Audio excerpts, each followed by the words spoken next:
Committee members, ladies and gentlemen, the audience, staff, and applicants, we are going to be beginning the Planning Committee meeting momentarily. Uh, I believe Councillor Coleman may be coming a little bit late, so we're just going to wait a couple minutes and hopefully that won't be an interruption. So we'll be starting in about 2 minutes.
Ladies and gentlemen, committee members, we will start the meeting right now. It's just a little bit after 6 o'clock, and we'll begin the meeting by doing the attendance.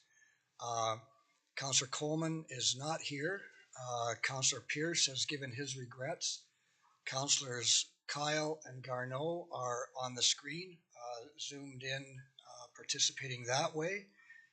And other than that, we are all here. So that having been said, we'll move on to the agenda, and it has been circulated. Would someone on the committee like to make a motion to approve the agenda? Councillor Miller and Mayor Bailey. There is one addition. There is a memo in front of you, hopefully. I don't know about Councillors Garneau and Kyle, but there is a memo from the general manager, which will be added to the agenda under other business. So that having been said, the motion is to approve the agenda with the memo attached. All those in favor? Opposed? The motion is carried. The agenda is approved. And now that it's approved, we can go on to the next item, declaration of pecuniary interest. I believe Councillor Garneau has a conflict. Yes. Thank you, Mr. Chair. That's with regards to 15.1, our in-camera item. And seeing as it's the last one on the agenda, I'll log off as we move in camera. And Councillor Garneau, you will have to remind me at the time. It's difficult to keep track of everyone, plus the people in the squares. Absolutely. That gives me the opportunity to perhaps explain to the members in the audience, this is a hybrid meeting. We have screens on each side of the council chambers where you will see people that are zoomed in remotely. And that not only includes members of council, but applicants and members of the public as well. I'm going to ask the committee members, if you notice someone with their hand up and I don't see them, please let me know, and in a polite way. And just again, a couple of announcements for those of you who have not been here before. There are washrooms to this through this door to the right. The in and out is the doors at the back, but there are emergency exits through the two doors to the left and to the right, which is opposite of what I said, but the door is to the right once you go through them.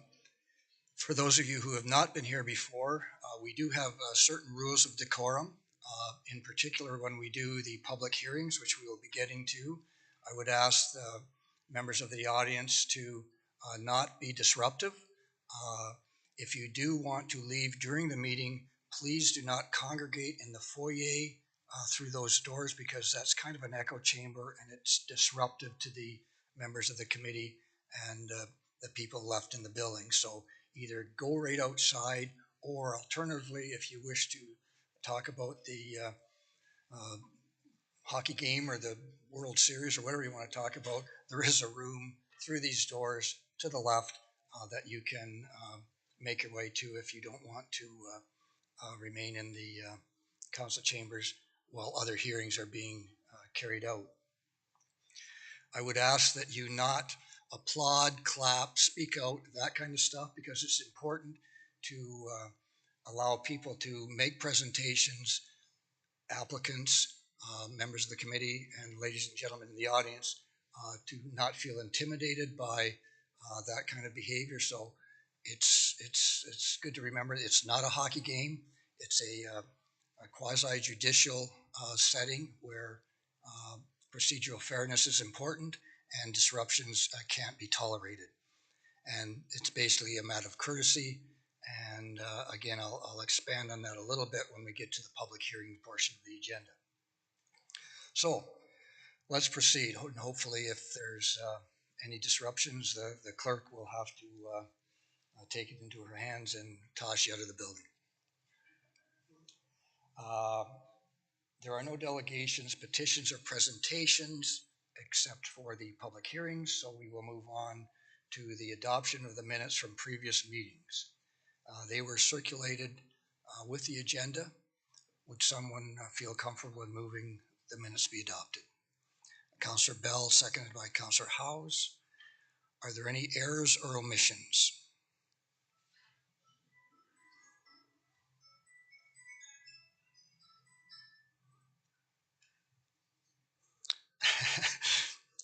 All those in favor? Motion's carried.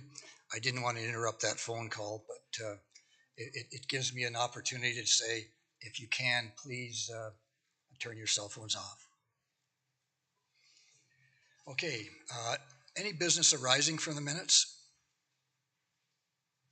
Seeing none, let's proceed with the public hearings.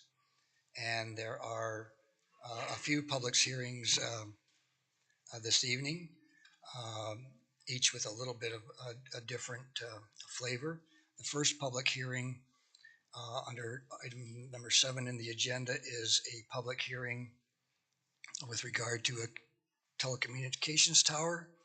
If committee will recall, this item has been before us. We were in the middle of a public hearing, and during that public hearing, there were some issues brought forward, and the committee recessed the public hearing. So we're going to call the public meeting back to order and start where we left off previously, which was after the presentation has been made, after the public had made their comments, and after the applicants were responding to the comments from the public. At that point, it was requested that a recess be asked for and to provide information with regard to issues from a neighboring property with regard to interference and those kind of things. Since that time, an engineer's report has been prepared. It's with your package and has been, the information has been provided. So that having been said, I will recall the public hearing and note that the planner is here to assist. The engineer's report is before you. Are there any questions? Again, we're not deliberating at this point. We're still in the public hearing. Are there any questions with regard to the engineer's report, which is before you and fairly straightforward? The planner has noted that the information does not impact on the recommendation that she has. Are there any questions to the planner with regard to that report or the additional information that's been requested and provided? I will ask the planner if she has anything final to say with regard to the application. Again, we're concluding the public hearing as it was put forward at not the last meeting, but a meeting prior to. To the chair, I have nothing else to add. Okay. Since there's nothing else to come forward, I will ask the committee, I will actually close the public hearing and ask the committee how they wish to deal with the telecommunications tower on the town line. Councillor Bell. And it's seconded by Councillor McAlpine. Just to make note that the committee, this is a recommendation to council. Council or committee is not the approval agency or a commenting agency, and the comments are provided by the planner. Councillor Miller. Mr. Chair, I'd like to make an amendment to the recommendation. Proceed. And let me read it, and then you can rule how you see fit.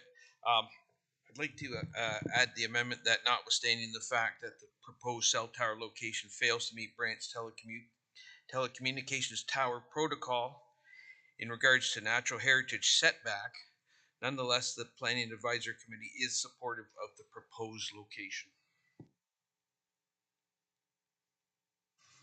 Do I have a seconder for that amendment? Mayor Bailey. Let's discuss the amendment. Councillor Miller? Thank you, Mr. Chair. Reading the report, you can see the homework was done. They've looked everywhere they could. It doesn't interfere with anything else. No public entity, no public body has spoken out against it. Nobody said, well, this is not a good location because. We did hear from one member of the public. They were concerned about maybe loss of farmland or why couldn't it be further back, and the proponent put it where they were to save as much farmland as they could. So we all use cell towers. We know of the need is great with a growing community, and I think we need to do more to support cell towers where they make sense. In this case, it makes sense. It's not close to any residential place. The only reason it fails on our protocol, again, is because it fails to have that setback for the natural heritage portion behind it. Thank you. Speaking to the amendment, anyone else? I will call the question on the amendment then. All those in favor of the amendment? Opposed? The amendment carries. And now I will call the question on the resolution as amended. All those in favor? Opposed? The recommendation carries. That is a recommendation, a statement of fact with a support that will be presented to the council at the end of the month for final approval.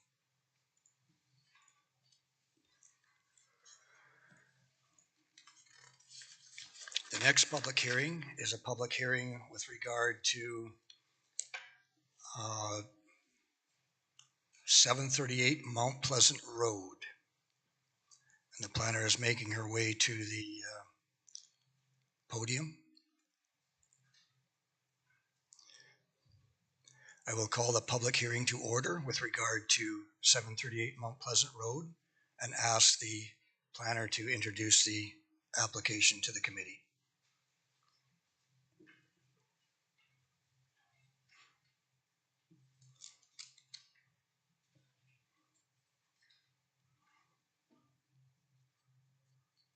While she's preparing her presentation, I will just remind committee members when you speak, speak close to the microphone. And if there are members of the public wishing to make comment, you will have that opportunity when the time comes. When you do come forward to the podium, please speak within a hand's distance away from the microphone.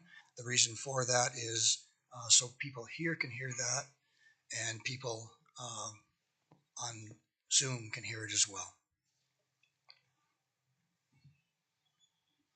Are you ready to proceed? Proceed. Thank you. I'll be presenting zoning bylaw amendment application ZBA 623LG for 738 Mount Pleasant Road. This is being presented for information purposes only this evening. The subject lands are located east of Mount Pleasant Road, south of North Street, and west of 4th Street, within the geographic township of Brantford. The lands are rectangular in shape, having a frontage of approximately 100.58 meters along North Street, as well as a frontage of 20.11 meters along Mount Pleasant Road and First Street, and an area of approximately 2,023.43 square meters. The subject lands contain a single detached dwelling, detached garage, and the current driveway is located off of North Street. The existing dwelling and detached garage will be demolished upon approval of a future consent application. The surrounding area consists of residential land uses, and the subject lands are partially serviced with municipal water and septic. Could I just stop you for 1 minute? I'm thinking that the presentation should be appearing on the screens, which it is not.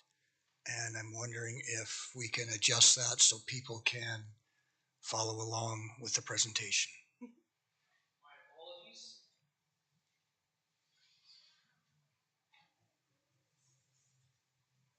Well, I got it half right.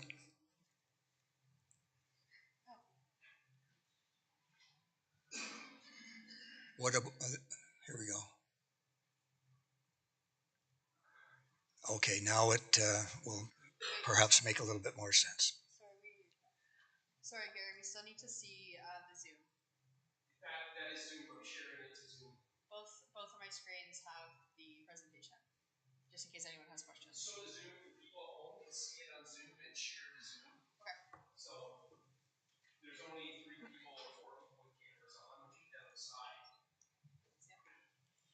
Okay, the people on Zoom can see the slides, and the people here can see the slides, so the planner can continue her presentation.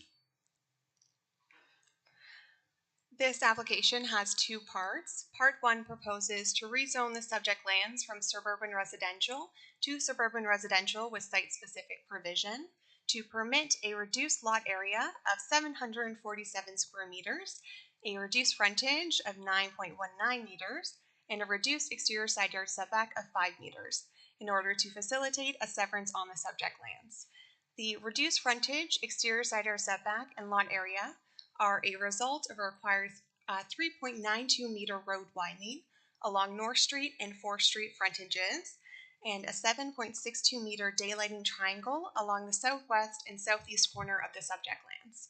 This requirement was identified through the initial pre-consultation meeting. Through submission of a conceptual site plan, the applicants have identified that the lights have potential for future development. And part 2 proposes to rezone the future severed parcel from suburban residential to holding suburban residential with site-specific provision. To rezone the severed lands with a holding provision due to water servicing capacity restraints and to permit a reduced lot area of 747 square meters, a reduced frontage of 9.19 meters, and a reduced exterior side yard setback of 5 meters. A holding provision is being recommended on the severed parcel due to capacity constraints within the Mount Pleasant area. The provision can be lifted once appropriate water servicing is made available, and this is similar to other holding provisions we have applied to infill lot creation within Mount Pleasant. The subject lands are designated as suburban residential within the County of Brant official plan and zoned as suburban residential within the zoning bylaw 6116. No comments were received as part of the public circulation. In terms of next steps, we will continue to receive comments from staff and agencies. Further notice will be circulated to properties within 120 meters of the subject lands, notifying of future public meetings. Staff will formalize a report and formal recommendation to be presented at a future formal public hearing for consideration and a decision by the Planning and Development Committee. Thank you, and I'm happy to answer any questions. Okay, thank you very much. The audiovisual tech will restore my screen to the people that I can see that they may have questions. There we go. Committee members, do you have any questions, clarification with regard to the proposal to the planner? Mayor Bailey. Through you, Mr. Chair, to the presenter, what would be the address of the severed new lot? Would it, do you know that yet? Through the chair, I don't believe we have assigned the civic address yet to the new lot, but I know the intent is for the frontage to be on either end of the parcel, so it would be Mount Pleasant Road and then First Street. On First Street. Mhm. Okay, thank you. Any other questions? The chair has one question. Perhaps you could explain a little bit more the difference between a regular zoning application and placing an H provision on the property. Okay, yes, so to the chair. So with the H, that would prevent any development on the severed property until the water servicing capacity is available for Mount Pleasant. So they'd still have the rezoning to permit it in the future, but development would not be permitted until there is actual water servicing. Are there any other questions? Councilor Miller. Thank you, Mr. Chair. I was going to ask this for a later application, but I'll ask it now. Through you to the planner, Lauren. When we put an H on for holding, I understand that. Can you just walk us through the process? If it gets approved, I know it's for information purposes tonight, but comes up again, H, it gets approved.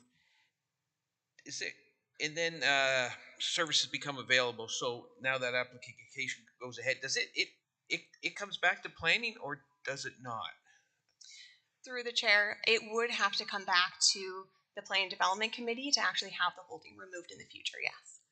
Okay, follow up. Would it still be a public meeting at that point, or? To my knowledge, I believe it's still a public meeting. It would be treated like any other application. I know we just had one, and we treated it just a little bit differently. And I'm trying to recall, and again, it's because an application later has the same designation in H, and I thought we could get through that. I thought we treated it slightly different. Yeah, Matt is going to elaborate. through the chair, I believe it can come back just as a removal, like a bylaw to be approved. Depending on the complexity of the application, it may not require a report and that sort of thing. So it could just go straight to council, but with the new format, it would be coming back to a PDC meeting. So, the committee and council would kind of hear it at the same time. Okay, thank you. Okay, I don't think there's any more questions from the committee, so I'm going to ask the planner to step down and ask the applicant or the applicant's agent to come forward and make a presentation. It's my understanding that the presentation will be on the screen.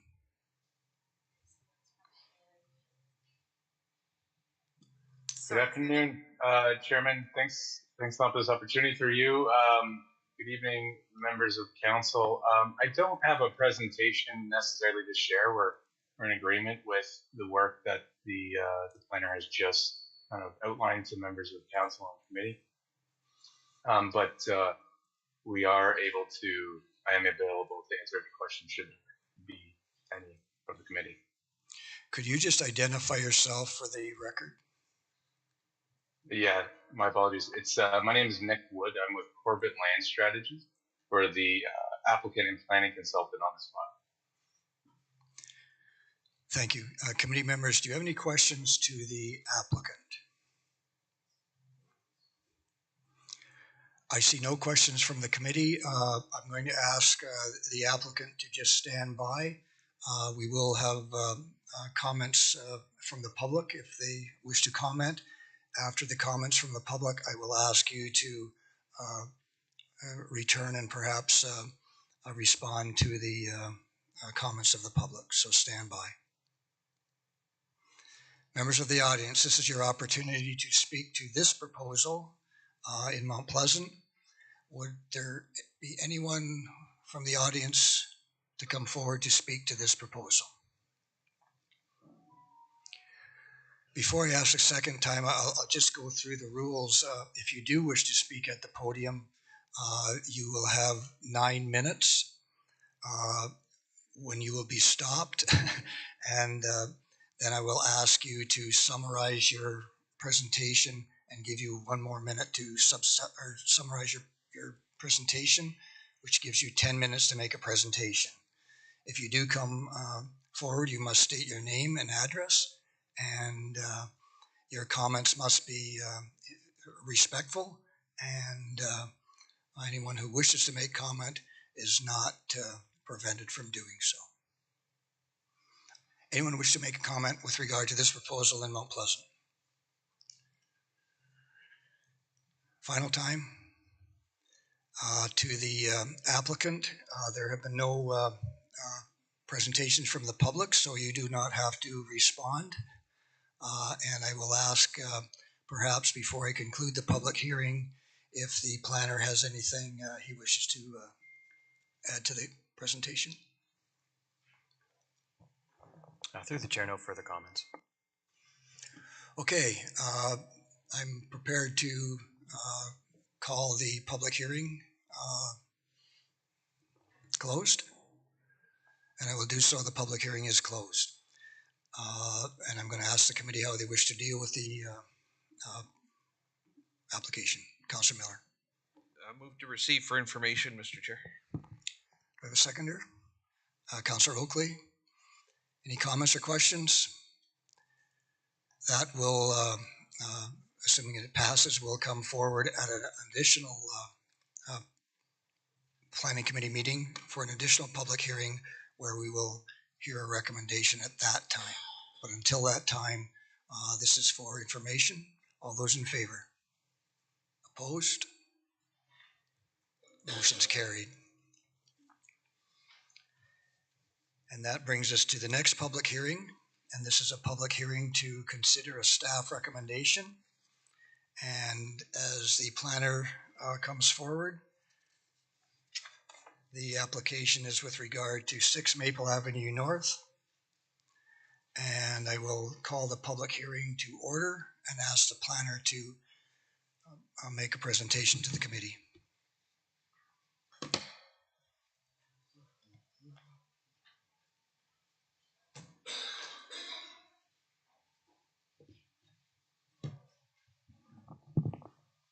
And my assumption would be that the screens will be enabled to receive the slides from the planner.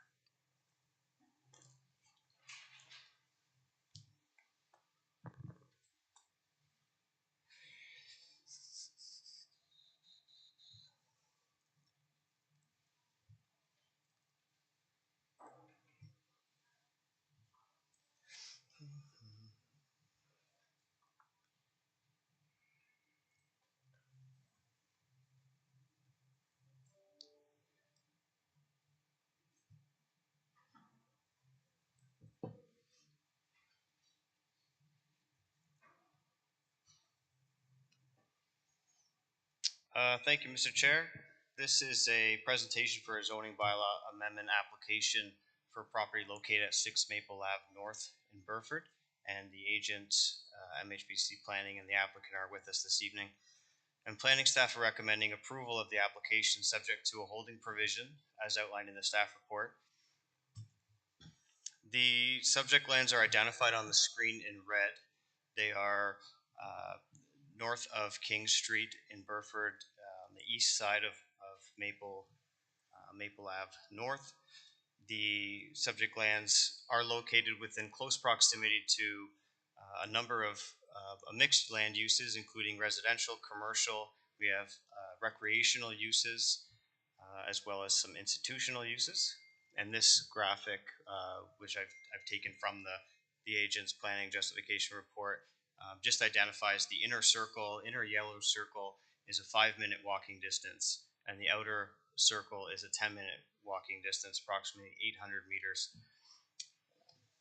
The settlement area of Burford is currently completely serviced by private infrastructure, being well water, sanitary, and stormwater.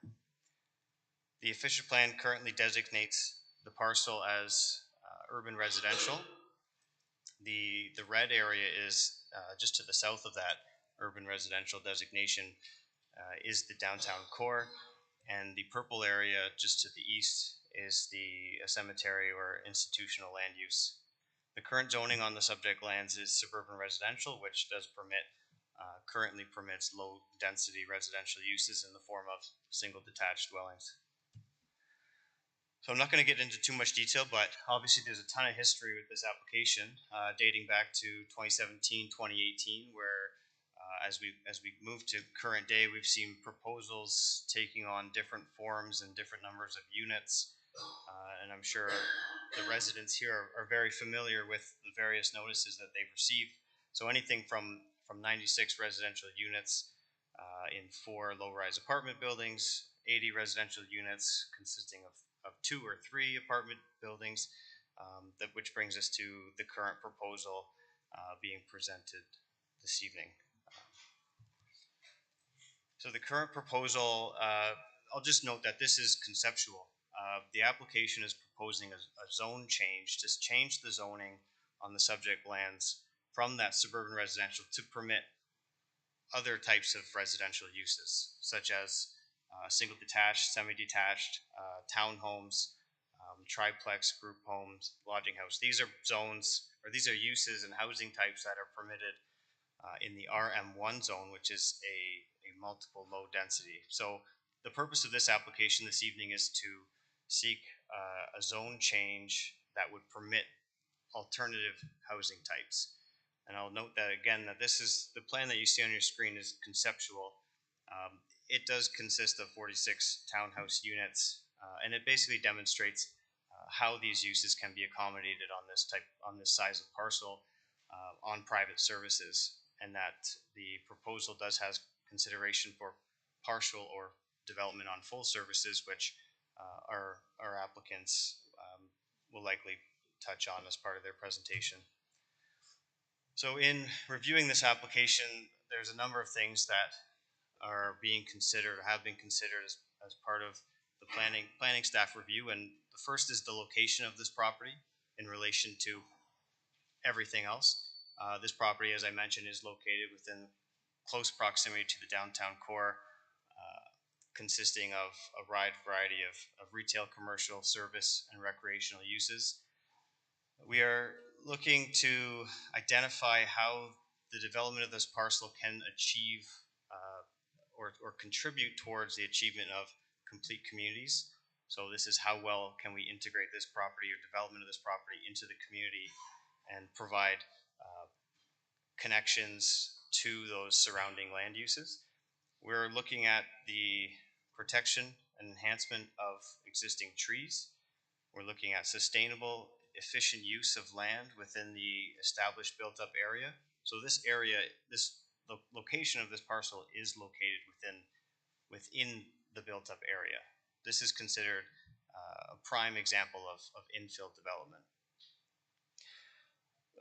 The planning staff report, an analysis captures the proposed range of housing types and options that are proposed with the application. Of course, we're considering services. That's a big part of this. And a big part of that, of consideration of services, is the ongoing Burford Master Servicing Strategy and the class environmental assessment.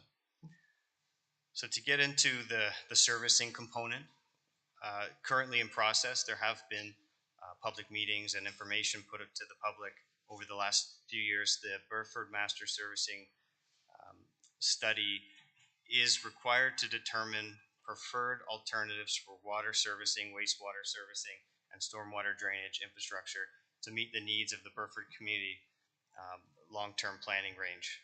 So the outcome of the study will determine and guide the appropriate level of servicing, timing, and phasing of development within and adjacent to that built-up area within the settlement area of Burford. So the master servicing study has since been put on hold, waiting for our official plan process to be completed, and then we can pick up, and there will be further public notices provide with additional information on providing updates on the study. So, as I mentioned, the Burford Master Servicing Study will determine what's going to happen, or what could happen, what our options are for servicing in Burford.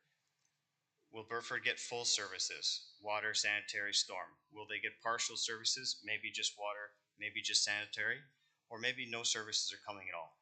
That plan will determine what is going to happen, and then the timing of that, and what needs to happen first. And that will help guide development in Burford. If, for whatever reason, no services are coming to Burford, Development of this, in theory, development of this parcel will need to satisfy a number of high-level criteria related to ministry requirements and ministry approvals for the septic, a nitrate level that is to ministry standards, potable drinking water, and then of course implementation and of the recommendations and conclusions of any other technical study that needs to be submitted. That's the scenario if development of this parcel moves forward on private services. Aspects of these points identified on the screen will have to be captured as well if there's development on partial services. Other aspects related to detailed design, landscaping, sidewalks, parking, how the garbage will work, these are going to be reviewed in detail as part of a separate site plan control application. Public consultation has played a huge role in this application. I've identified a number of dates since 2020 that the members of the public have been provided notice and the opportunity to continue to be engaged in the application.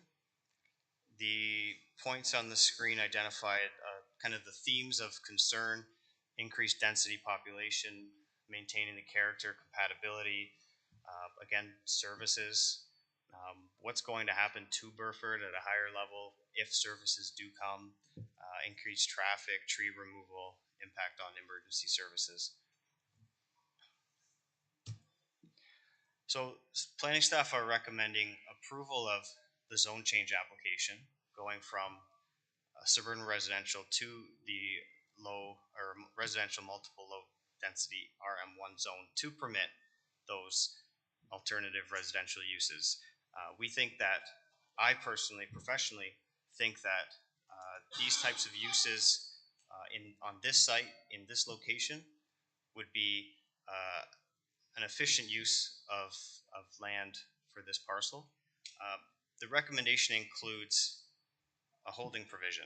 Now we heard in the information meeting prior that the holding provision is a tool that planning staff can use to ensure orderly development of this parcel. So it's essentially a hold subject to something has to happen before that holding is removed. So in this case, the recommendation supports the zone change to permit the additional residential uses, subject to a holding provision that's placed on the property until such time that a desirable appropriate level of municipal servicing is available, and that's determined and guided by the completion of the master servicing study. So what that means is we're going to wait for the outcome of the study. We support the zone change for residential uses. We're going to wait for the outcome of the study, and that will tell us what's going to happen in long term in terms of services and what's most appropriate to move forward on this site. So the reason for the approval are as follows. The application does represent desirable infill redevelopment, permitting a range of housing types within the established neighborhood, utilizing existing surrounding infrastructure and amenities. As I mentioned, the holding provision will determine the timing for desirable and appropriate development of the subject lands based on planned or available services. And the application is consistent with the policies of the provincial policy statement in conformity with the growth plan and official plan and meets the intent of the zoning bylaw. Happy to answer any questions. Committee members, do you have any questions with regard to the proposal to the planner? Councillor House. Thank you, Mr. Chair. With your permission, I have two questions. Thank you for the presentation, Dan. At the beginning, you were talking about this is an application to change to a multiple low density RM1 zoning. And you listed types of residential units that might fit that. I'm wondering though, are those the only residential unit types that fit that type, or could the original apartment building concept still fit into the RM1 zone? Through Mr. Chair, the RM1 zone only permits those housing types that I listed. Well, thank you for that clarification. My second question is a little bit more complex. as I think other people are, I'm learning about the significance of a holding provision and what exactly that means. And I appreciated the questions earlier from Councillor Miller. And I heard words like, in the answer, I heard words like prevent development until future permission, et cetera. And one of the things I'm starting to understand it a little bit better as a tool, as you said, but I'm wondering how we quantify the holding provision, the conditions that need to be met. And I realize that you spoke in detail about it, but I'm still having trouble it seems like a moving target to me, because we're saying the recommendation is a holding provision subject to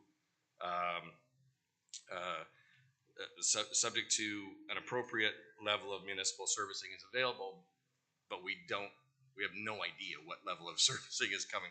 Can you speak a little bit more anecdotally about what this would look like X amount of time in the future when it comes back for reevaluation of the release of the holding provision? Yeah, it's definitely through Mr. Chair a moving target, but what it does is it buys the county time to allow for the completion of that study, obviously the implementation of the new official plan and the completion of that study to determine whether services are coming, are partially coming, or maybe whether full services are coming, partial services, just water, just sanitary, or no services at all. And it may be the case that services, maybe the study determines that services are not coming to the downtown core right away. Then maybe that study will give us an idea of how long will it take before that services come. Maybe services are coming from the outside in rather than the inside out. What I think that does is, it buys us time. It allows us to reassess based on the outcomes of that study. And, it may be very well that we may be back discussing this proposal on partial services or on fully private services because either the timelines are not clear enough of when services are coming, or it's going to take a significant amount of time for services to come to Burford. And maybe, like I said, location has everything to do with this development. This is an ideal infill site. It may be determined that development of this site on private services is appropriate, given its location, and obviously subject to clearing all those ministry standards and technical studies. Quick follow-up, Mr. Yes. Chair? Thank you. So, thank you, Dan. The short answer is, I think, nothing gets built until it comes back for further discussion with this committee. And in the absence, if nothing changes in that part of Burford, the default then goes to provincial ministry guidelines, correct? Through Mr. Chair, that is correct. Thank you. Are there any other questions to the planner? Councillor Bell. Thank you, Mr. Chair. I've got a few questions, if you'll indulge me. If we did not approve the ZBA, how many homes could be built on this parcel of land if it kept its current zoning? Through you, Mr. Chair, I haven't done the math. We haven't seen a concept that identifies what that minimum standard is. I can say that the suburban residential zone on private services requires a minimum frontage of 30 meters each lot, a minimum frontage of 30 meters, and a minimum area of 3,000 square meters. So I think we've maybe ran some numbers with one of the residents in the past, maybe 4 lots. That's 4 single detached dwellings. Okay, thank you. My next question is, could you give us an update on the timing of the availability of the servicing study for Burford, and when we might be able to get clarity on what is possible or what is coming? Through Mr. Chair, through my discussions with our operations staff, initial public information that was put out there did provide a timeline. This is back in 2020 or 2021. And I believe the next scheduled public meeting according to that timeline for 2021 was supposed to be this spring.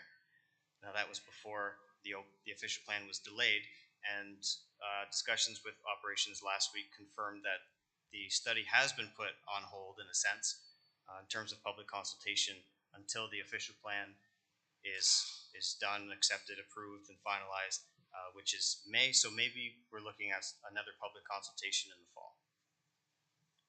So if I may, Mr. Chair, could you give me your best estimate, Dan, of when there would be a conclusion that would help the members of the audience who are from Burford to understand the time frame?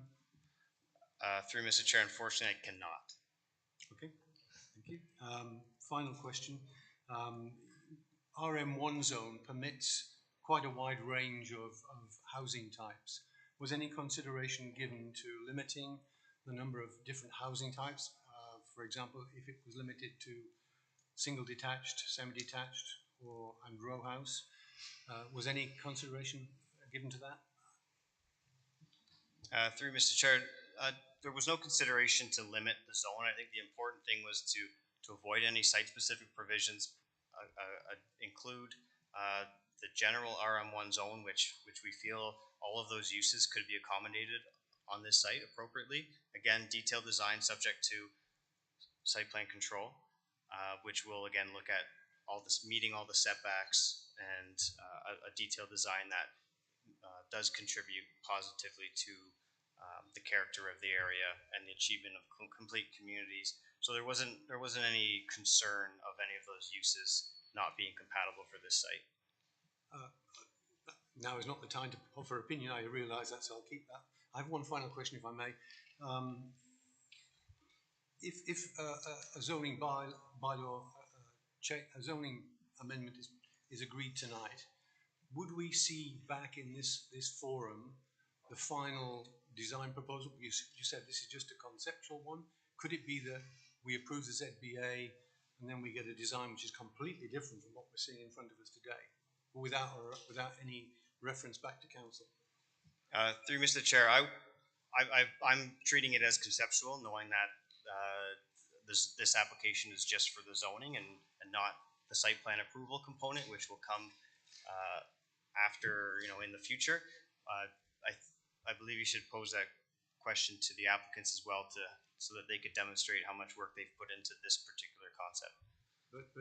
Sorry, very final question. But so if we approve it, would we see the site plan for approval? Because my understanding was that was one of the potential changes that the recent provincial legislation might impact, and I can conceive of a situation where we don't actually see the final layout and offer any opinion on it. It just moves ahead because we've approved the zoning bylaw change.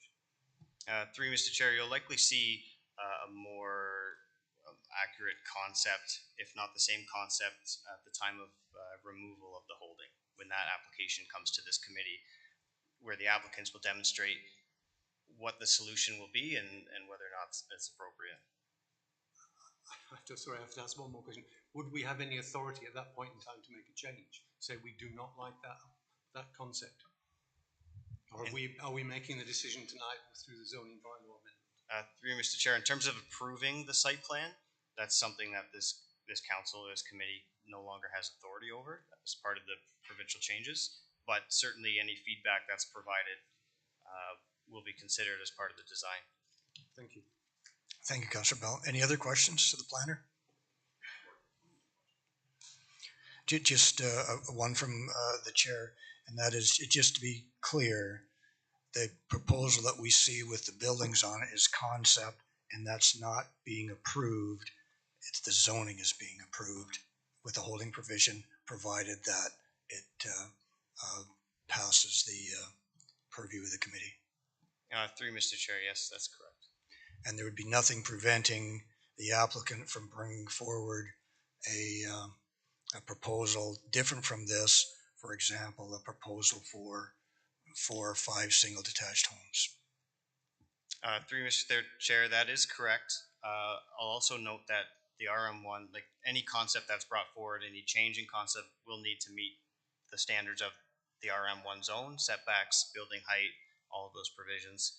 If the applicant is not able to meet any of those zoning provisions, then that's another component that this committee would have authority over. Setbacks, height, that kind of stuff. Any final questions of the planner? Thanks, Dan. Just stand by. The applicant is here to perhaps elaborate on the proposal and respond to the recommendation. And you can identify yourself, you know the rules.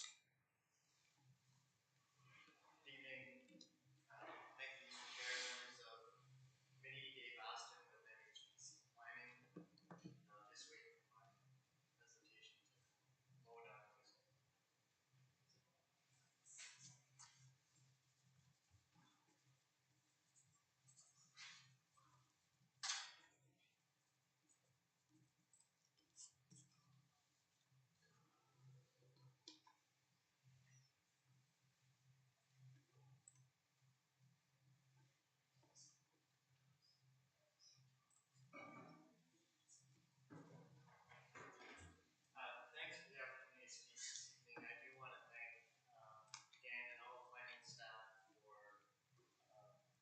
their assistance through this process. It's been a couple of years since discussions first started, and consultation was in 2019.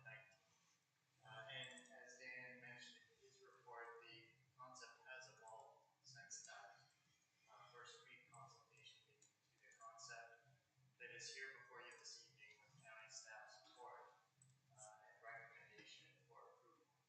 So we've been. We don't think your mic's on. It wasn't. You'd think I'd know by now. My apologies. Anyway, so we've been working quite a bit on the change to the concept plan. There's been numerous iterations and a lot of working time with our client landowner and consulting team that included engineers and landscape and hydrogeological work to get to the point this evening where we have a concept before you, but a concept that I would suggest there's been a lot of thought and effort put into, from consideration of servicing stormwater management, responding to comments from county staff about, lining up entrances, looking at the streetscape and integration of the development. So while there's been a lot of talk about it being a concept, I do want to suggest to you there's been a lot of work and time and effort put into this proposal before you tonight to understand how it could work, whether or not there's private, partial, or full services. So the policy framework, as Dan mentioned, it's urban residential that permits really a range of uses, including townhouses, up to 50 units per hectare. What's being proposed at a maximum on the concept is 32 units per hectare, or 54 units. The request is for residential multiple low density.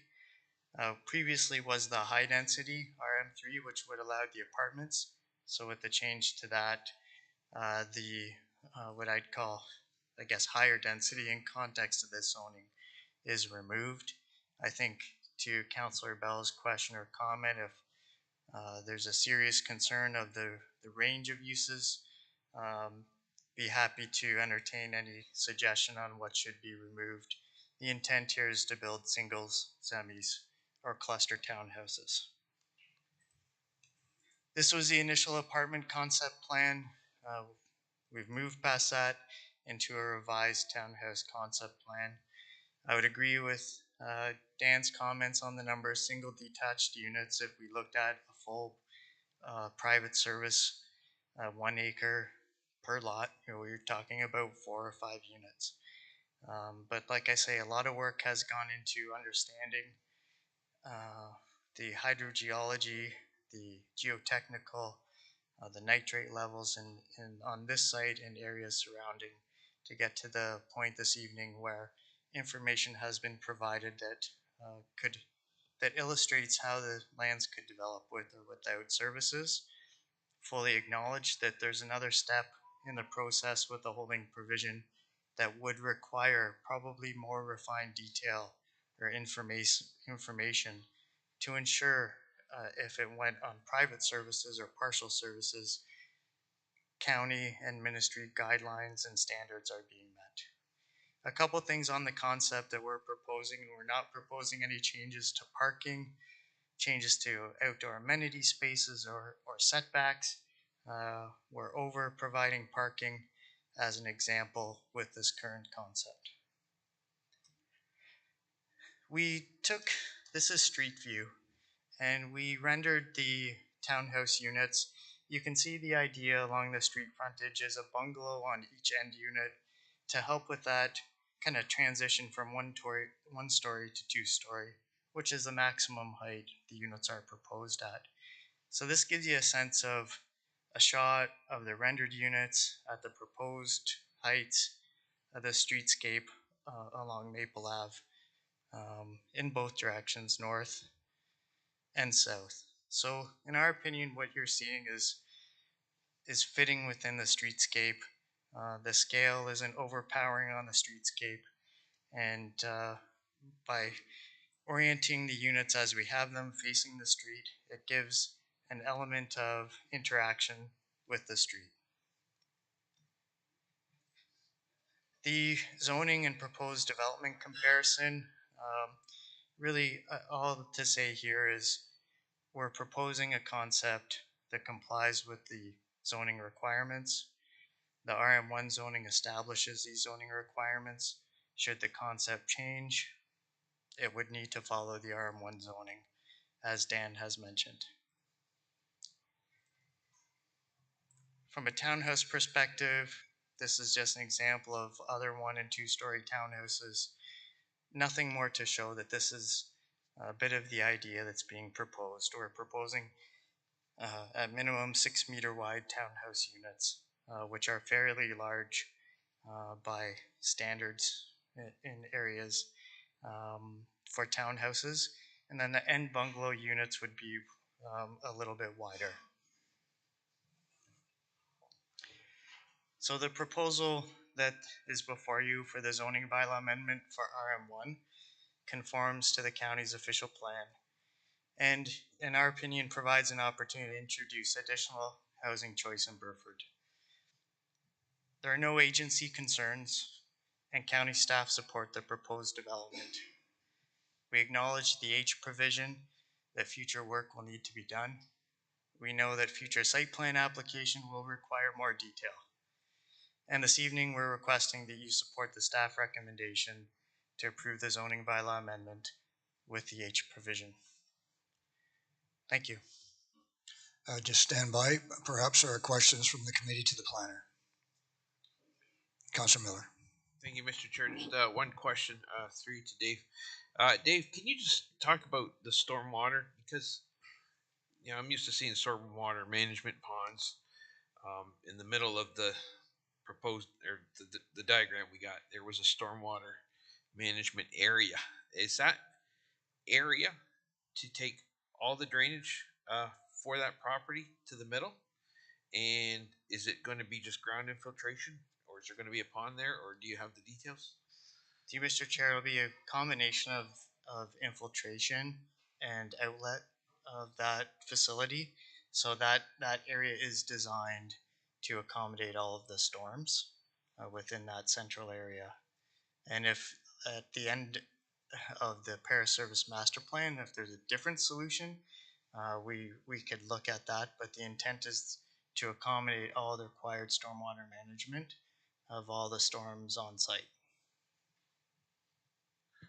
I'm not sure what the Paris Master Servicing Plan has to do. I apologize. The Burford Okay. Master Service Plan. Okay, because and just for everybody, that is looking at drainage, and I didn't know if you would be tying into that. So I guess we'll wait and see. Are there any other questions? Councillor Bell. Thank you, Mr. Chair. Through to Dave. Dave, this concept plan, it presumes the availability of full servicing. Is that correct? To you, Mr. Chair, no. This concept plan if you were to look at the concept here, you'll see units I'll call at the rear of the lot adjacent to the cemetery. If full municipal services are not available, those units are removed and a private septic system can be installed in that location. And if I may, the wastewater treatment plant, which is on the north and east end, is that conventional technology, or are you using something which is novel? So through Mr. Chair, I'm not sure I quite understand the question. It would be a common private septic system for the entire block that would be designed in accordance with ministry standards for all of the units. Would accommodate all 46 units. Correct. Thank you. Are there any other questions? Just one, perhaps to clarify what Councillor Bell has suggested. The assumption would be that the concept that is presented conceptually before us would be for full services. And there's a fallback position, if I understood what you just said, for a proposal that would be on private individual services. Yeah, Mr. Chair, that's correct. We've looked at it under both scenarios to understand how the site could develop under any of the scenarios, knowing that the servicing master plan is still ongoing, and that the H provision would ultimately require any further detail study should this go to a private service solution, which we don't know yet. But we have done preliminary review and understand that the site could proceed on a private service scenario with the removal of that block of units. So the concept would change then if it was modified to an application with private services. Yes. And you're aware that for that to happen, there would have to be a default agreement with the county to, as the planner suggested, for approval? Yes. And another question, hypothetically, if the servicing master plan was concluded and the decision was made not to proceed with water servicing for the village of Burford in this area, then you have no problem with the holding provision. You're saying that you would reevaluate the concept and bring forward a concept for approval modified for private services. Yeah, Mr. Chair, but I think what I'm suggesting is if private services are the solution, we know that there's an H provision. We know that there would still be details to be addressed through submissions and review and ultimately approval by the county and perhaps the ministry, and that may result in a revised concept. We have a good idea of what that may look like based on a lot of work that we've done, but it could evolve from this. Yeah. Okay. Any other questions to the planner? You know the routine, stand by. I'm going to go ask the members of the public if they wish to have comments with regard to the application. And please keep in mind that if there are questions asked, I'm not going to be the one to keep track of the questions. You are, and you can come back and respond accordingly. Members of the public, this is your opportunity to make comment on this zoning proposal. You heard me say that if you have questions, the applicant will hopefully try to answer them. If there are questions to the staff, I'm going to give the staff the opportunity before I conclude the public hearing to make final comments, and those questions perhaps can be answered by staff. If you feel that your questions have not been answered, please keep in mind that this is a planning committee and we will be recommending making a recommendation to council, which will convene at the end of the month. So if your questions have not been answered, you have the opportunity to contact the county through the planning department, and hopefully your concerns and questions could be answered. You may not agree with them, but at least don't be shy in connecting with the planning department if you are not satisfied with some of the answers to the questions that you may have this evening. Before I invite you to come forward, I'm just going to tell you that I'm not sure if there are any people zoomed in that wish to make comments, but I'm going to hold them to the end of the public comment period to allow the people in attendance first, and then I will offer the opportunity for the people that are perhaps zoomed in if they wish to make comments. If you do come forward, the first thing you have to do is identify yourself with your name and address, and keep in mind that you will be given 9 minutes before you're interrupted, and if you are proceeding beyond 9 minutes, you will have 1 minute to sum up, giving you 10 minutes to make a presentation. I just want to reiterate that anyone that wishes to comment has the right to do that, provided that they do it in a respectful and considerate manner. As a rule of thumb, it's inappropriate to speak about the applicant, but it is completely appropriate to speak about the application. So please confine your comments to the application. Personal comments to the about the applicant or the planners or members is inappropriate. So with that having been said, would anyone in the audience here like to make a comment on this proposal?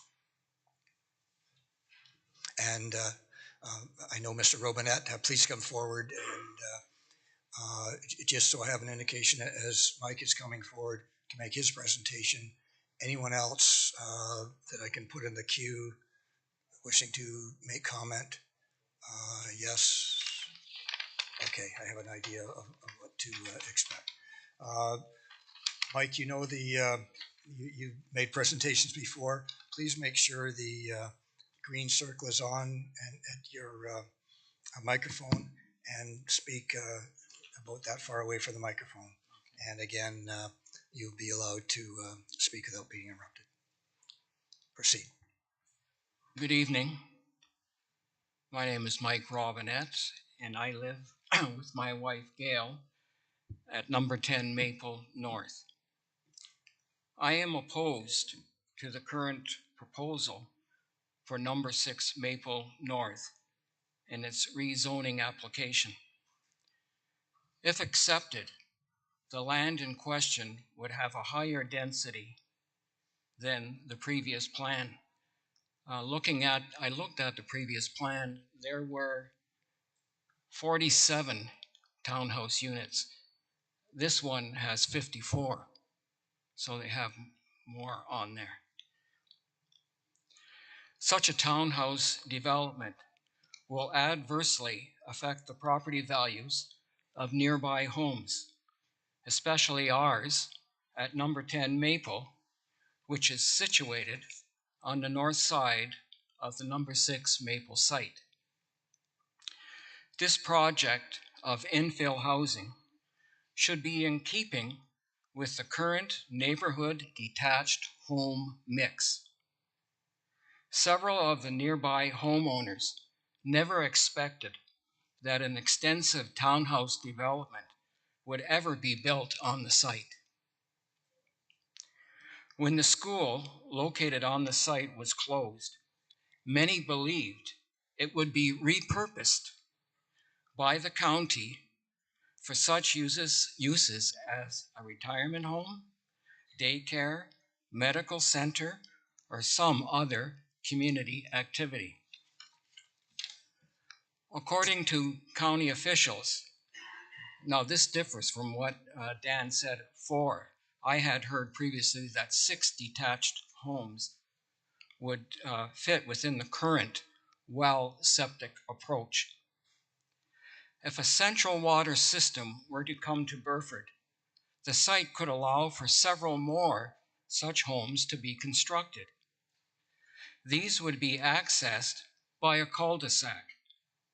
Such a project would be very profitable for the landowner developer and find positive acceptance by the present neighborhood. A development of single-family detached homes would also avoid excessive traffic flow that many in the neighboring community would experience as an ongoing irritant with the proposed townhouse complex.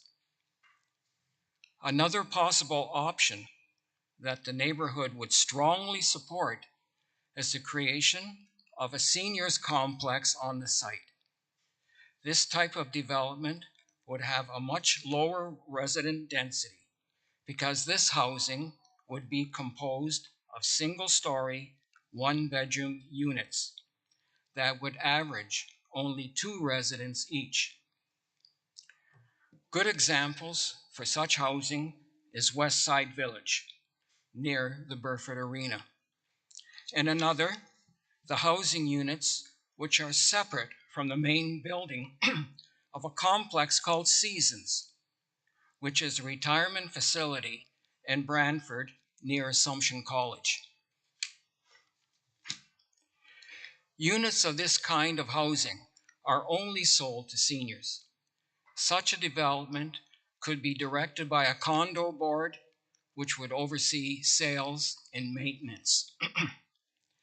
So basically, what I'm advocating for is housing which is the right type in keeping with what presently exists in the neighborhood.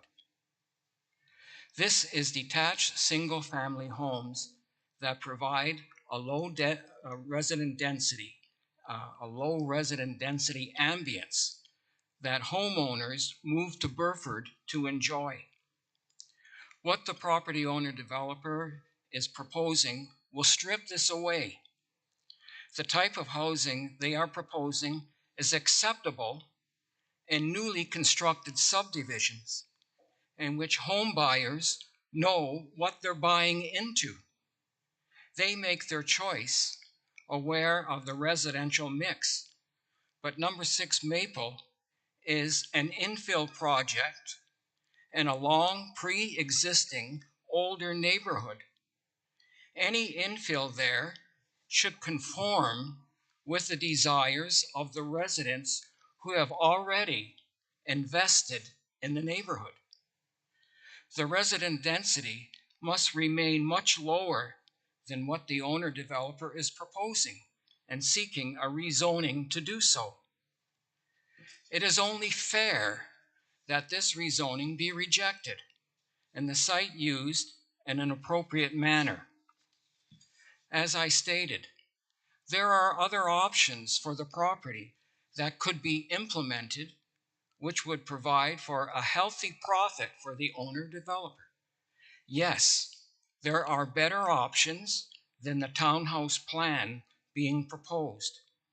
Let's create the kind of housing that will be the proper fit for the site and which will receive wide, enthusiastic support from the neighboring community. Thank you. Thank you, Mike.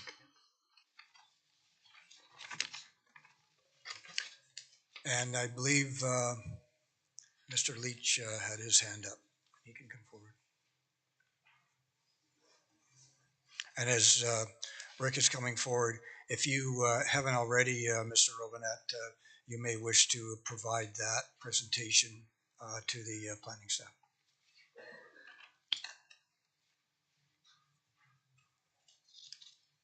Go ahead, Rick. Through you, Mr. Chairman. Believe it or not, I'm not going to be very long here tonight. But you have to identify See Mayor yourself. Bailey already smiling. Mr. Leach. Oh, sorry. Even though I call you Rick and Mr. Leach, you have to identify yourself. Rick Leach, live at 49 6th Concession Road. That is just north of Burford. This development was basically in my sight line. I know we've talked about this holding provision, and it's got a lot of discussion tonight. And I'm just looking at a little bit more of a clarification, because the application, as it's written here, says subjects land until such time that a desirable and appropriate level of municipal services is available, determined and guided by the completion of the Burford Master services plan. I would love to have that thing moving ahead. So so if there were, developers said, okay, I'm not willing to wait for full services to come to Burford. Maybe there'll be water first. Maybe there'll be both, and maybe there'll be none. So is it driven by him to come to the planning committee again and say, listen, my application as it sits here looks like that needs full services? So what happens if he determines that he doesn't want to wait that long, but there is not just a chance, but that water would be coming, and he says, okay, I'm fine with dealing with the water issue. I'm going to tap into the municipal water, but there's no sanitary sewer, so he'd have to go and probably put in some high tech services to provide for the. And by the way, on the one map that I saw here, there is a bit of a provision up on the northeastern, which says something about wastewater treatment or something. So that's kind of been talked about, but I guess basically this whole provision to me, and maybe nobody else, but for me, it sounds like you can drive a truck through it, for the simple reason it does put it on hold. But there's a whole bunch of other circumstances that can either remove it. Is that just because it can be removed if the applicant is willing to treat his water, drill wells, et cetera, et cetera? I would just like to have that explained a bit more if I could, Mr. Chairman. Thank you. Thank you, Rick. And before I conclude the public hearing, I'm going to ask the planner to again give us a lesson on holding provisions. So hopefully your questions can be answered. Yes, come forward, John.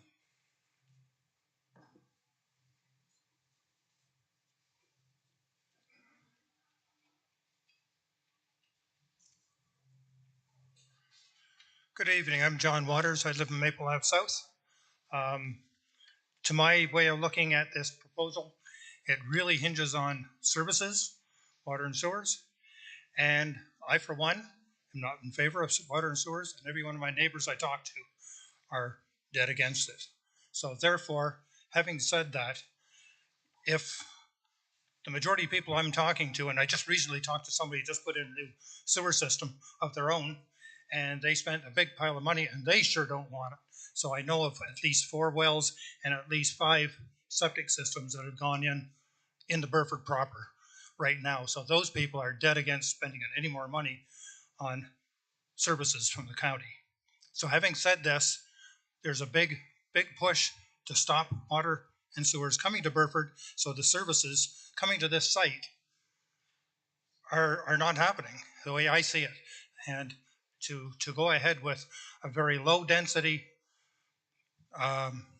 proposal on this property would be very prudent and actually a good neighbor. So I thank you very much for your time. Thank you, John. Anyone else in the audience wish to comment on the application? I see no hands up, and I'm not sure how to decipher if anyone on Zoom wishes to make comment. Do they just shout out? Through you, Mr. Chair. Colleen, are you with us still? Yes, I am. Did you wish to make comment on the proposal? Well, I had quite a long chat with Dan last week. And I understand. Okay, Colleen, sorry. Could I just interrupt? It sounds like you are going to make a proposal. So I know who you are, but everybody doesn't. So could you just identify yourself for the record, and then you have the opportunity to make comment. Yes, I do. I'm Colleen Durham. I live at 18 Maple Ave North.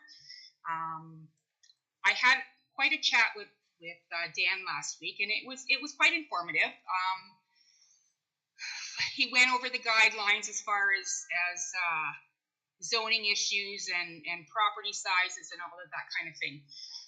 My impression at this point was, with this proposal, it was going to be held in abeyance until we decided the water and sewers. Now, the flavor that I'm getting now is that they want to actually move ahead and make a decision, unless I'm wrong, that we allow the zoning to change regardless of what is going to happen as far as that other issue that we've been working on in this town for many, many years. So I'm a little bit confused as to the information that I actually got from Dan and what I'm hearing tonight. I look at the new plan that has come out. There are more condos or homes on the property versus what came out on the last set of plans. So that's a change in itself. When the last proposal came through and it was brought forward about the line of the houses on our side of the street, and it was suggested that if the two sets of condo buildings at the front of the property, right up against Maple Ave North, were removed, more of the residents would be inclined to favor this. When I look at what is being proposed again tonight, those buildings stick out like a sore thumb on our side of the street. So when they show that picture of what it looks like going up and down Maple Ave, that's actually not, in my view, the real story.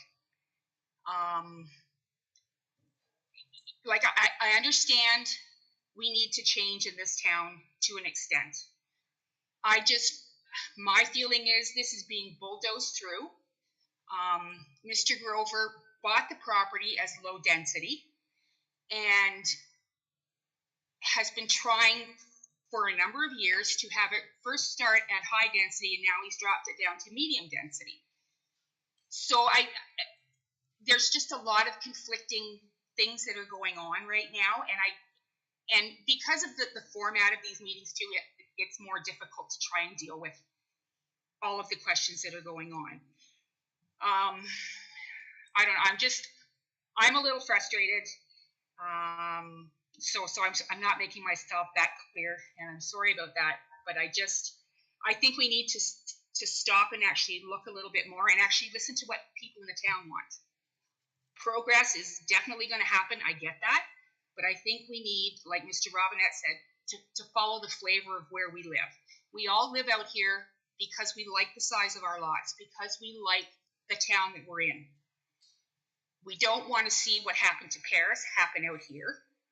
And my feeling is that because there's been a number of properties bought up in the area lately, and the developers are sitting and waiting to see what happens here, that we're going to end up in the same mess that Paris is in.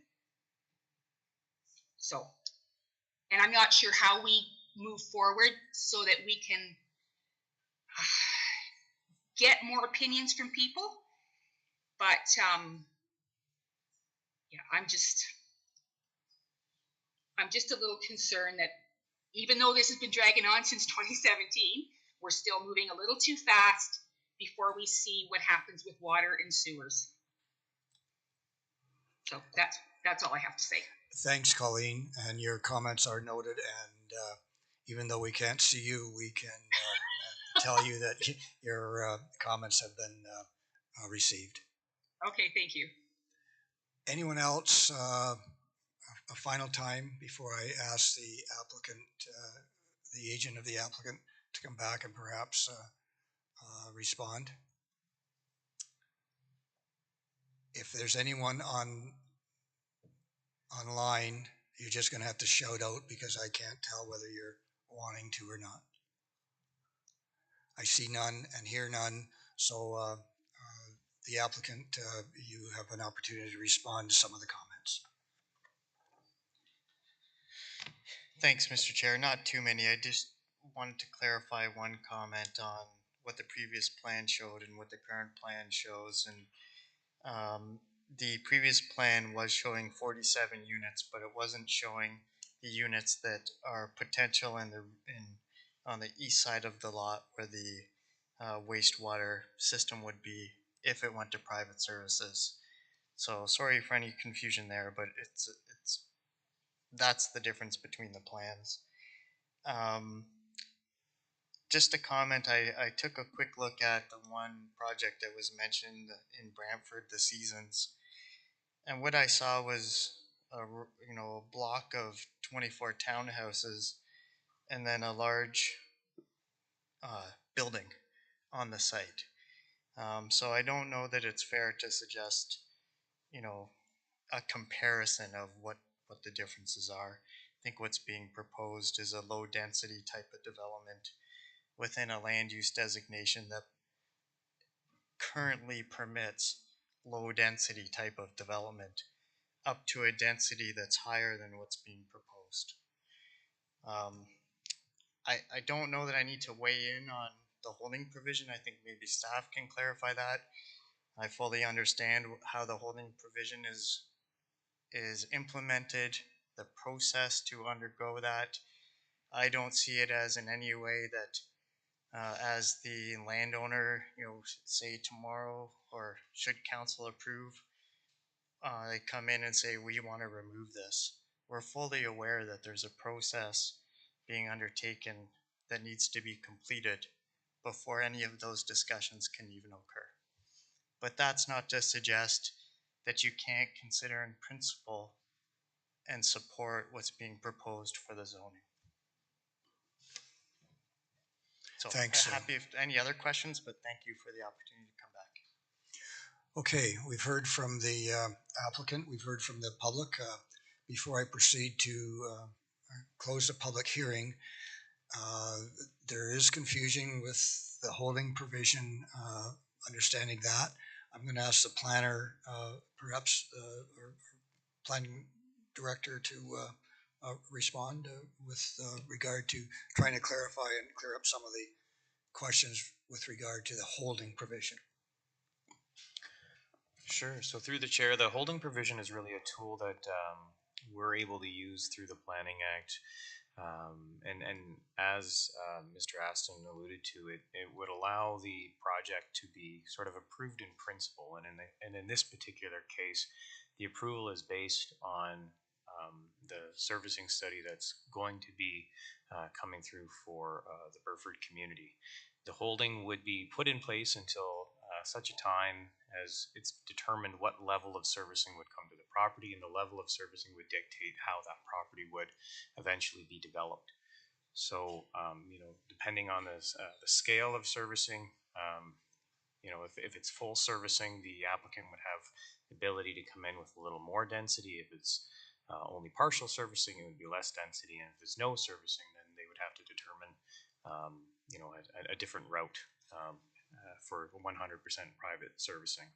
And all of the requirements would be the onus of the developer and their consultant to prove all of that information through their reports and studies, and obviously subject to county review of those reports and studies as well, and to our satisfaction. So there is a level of confidence that the holding does give staff, and I think it also, in regards to the applicant's request, does give them a little bit of something as well, because this application has been in for some time and we have seen a number of iterations for the development.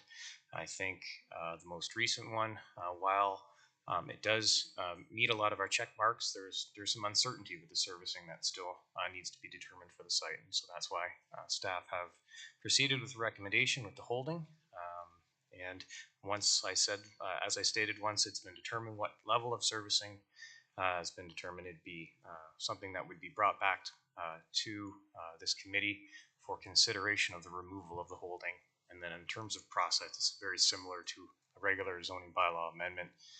Once we receive the application, there's a 90-day review period, and there's a 90-day period where council would have to make that decision. So if there's any other further questions, I'm happy to help, but I'll leave it at that.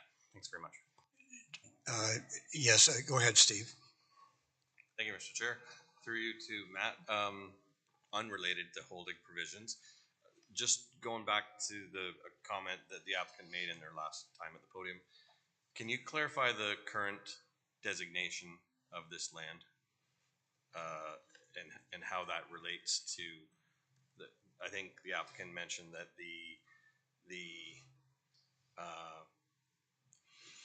zoning proposed fits into the current land designation, and I just wanted to clarify that. Just for those details, if through the chair, I'd prefer to sort of pass that back to the planner. But my understanding is the zoning that they are proposing, it does conform with the county's current official plan designation, but I will pass that back over to Dan. Thank you, Matt. Through the chair, is this microphone working? Can you guys hear me okay? Okay, perfect. Matt Vaughn is correct. The lands are currently designated urban residential in the current official plan. That is the most, that is the designation that ironically permits the most density. It permits all of the residential uses from single detached to apartment uses. The ironic thing is also that there are no services here, so that's where there's a disconnect. But yes, the urban residential land use does permit a wide range of residential housing options and densities. It's our responsibility now to make sure that happens in an orderly, phased, logical approach. Okay, I'm just almost prepared to close the public hearing and ask the committee how they wish to deal with it. But before I do that, I just want to have one clarification by our general manager planning. If the application is approved with a holding provision, then in order to remove the holding provision, an application must be made, and as an application, it would go through the public process and be vetted by the committee and allow the public opportunity for comment. Is that correct? Through the chair, that's correct. Okay, without anything before the public hearing, I will declare the public hearing closed. And this is the opportunity for the planning committee to deliberate on the recommendation before us. Is there anyone, it's customary to have the recommendation before us prior to commenting or discussion. Would someone feel comfortable in moving the recommendation? Councillor Oakley moves it. Do I have a seconder? Councillor Coleman. It's on the floor for discussion. Are there any comments with regard to the resolution? Councillor Bell. Yeah, thank you, Mr. Chair. I pass this building regularly. I feel it's a shame that we haven't made better use of it, so I'm anxious that we do make better use of it. So I would like to see something there for sure. My concern is that we're actually here, we're going to approve a zoning bylaw change. We're not approving a development. And my concern is that if we approve what is the recommendation of our staff, it leaves tremendous flexibility to a developer to bring forward a development which looks nothing like the one that we've seen as the concept. And I don't know how to plug that gap and make it not impossible, but make it very difficult to move away from something which is conceptually shown to us and which kind of forms the basis on which we make decisions. So maybe the answer, and I'd appreciate perhaps staff commenting on whether we could reduce the scope of the RM1 to something simpler, which limits the ability for a developer in the future to change when the H is removed. For example, making it only detached and semi-detached, which would then be more consistent with what I'm hearing from the residents of the community. So it would be an RM XX, and the limitation would be only semis or only detached. And I think that's permissible. I think we've done that before, and I'm prepared to give the floor to other people. I may come back and make that as an amendment. Thank you, Mr. Chair. If I could just add to the discussion, Councillor Bell, in order to remove the holding provision, it could be conditional upon some of the things that you have suggested. So there is an opportunity to apply your thinking during the process of removing the holding provision. I wonder if you can respond to that, if that makes sense. Yeah, I think conditions are going to be necessary, but I'm hearing from the residents a desire for a development which is more in keeping with what the community has today. Stretching it to semi-detached from detached is already a step in a direction which gives us more dwellings, which I think is important to the continuing success of the town of Burford. Taking it to townhouses might be a step further than I would personally want to go. So I will come back with an amendment which says RM1 but limited to detached and semi-detached. And I'll leave it at that if I may at the moment, Mr. Chair. Thank you, Councillor Bell. Councillor Miller? Thank you, Mr. Chair. No, Councillor Bell is, no, I'm just, I'm thinking 3 steps ahead. That's the problem. No, Councillor Bell has said basically what my concerns. He expressed them very well. If it's approved, we have a drawing in front of us, and I know a lot of people, we kind of rely on those visuals to, okay, this is what we're approving, but that's not the case, and that's my concern. I'm not comfortable in approving something that we don't know what the final product will be. I will say, based on the drawing that we have before us, I like what they've done as far as moving goes, certain things. For example, they lined up the exit with the road opposite the street. I thought that was a good thing because we didn't want light shining in other people's houses. They took the 3-level, or was it 4-level at one time? Maybe the 3-level down to 2 levels, so it's not going to completely block the sun from the neighbor to the north. So there's things that it looks like they're moving in the right direction, but at the same time, I am concerned that we approve it with the H, and something comes back in 3 years, 4 years, whenever, and it's completely different. So I do share those concerns, and if we could address them, I'd certainly make me happier. And perhaps I could just do the same thing I did with Councillor Bell. Councillor Miller, when that does come back, there is the opportunity to place conditions upon any proposal that is presented in order to remove the holding provision. I wonder if you want to comment on that.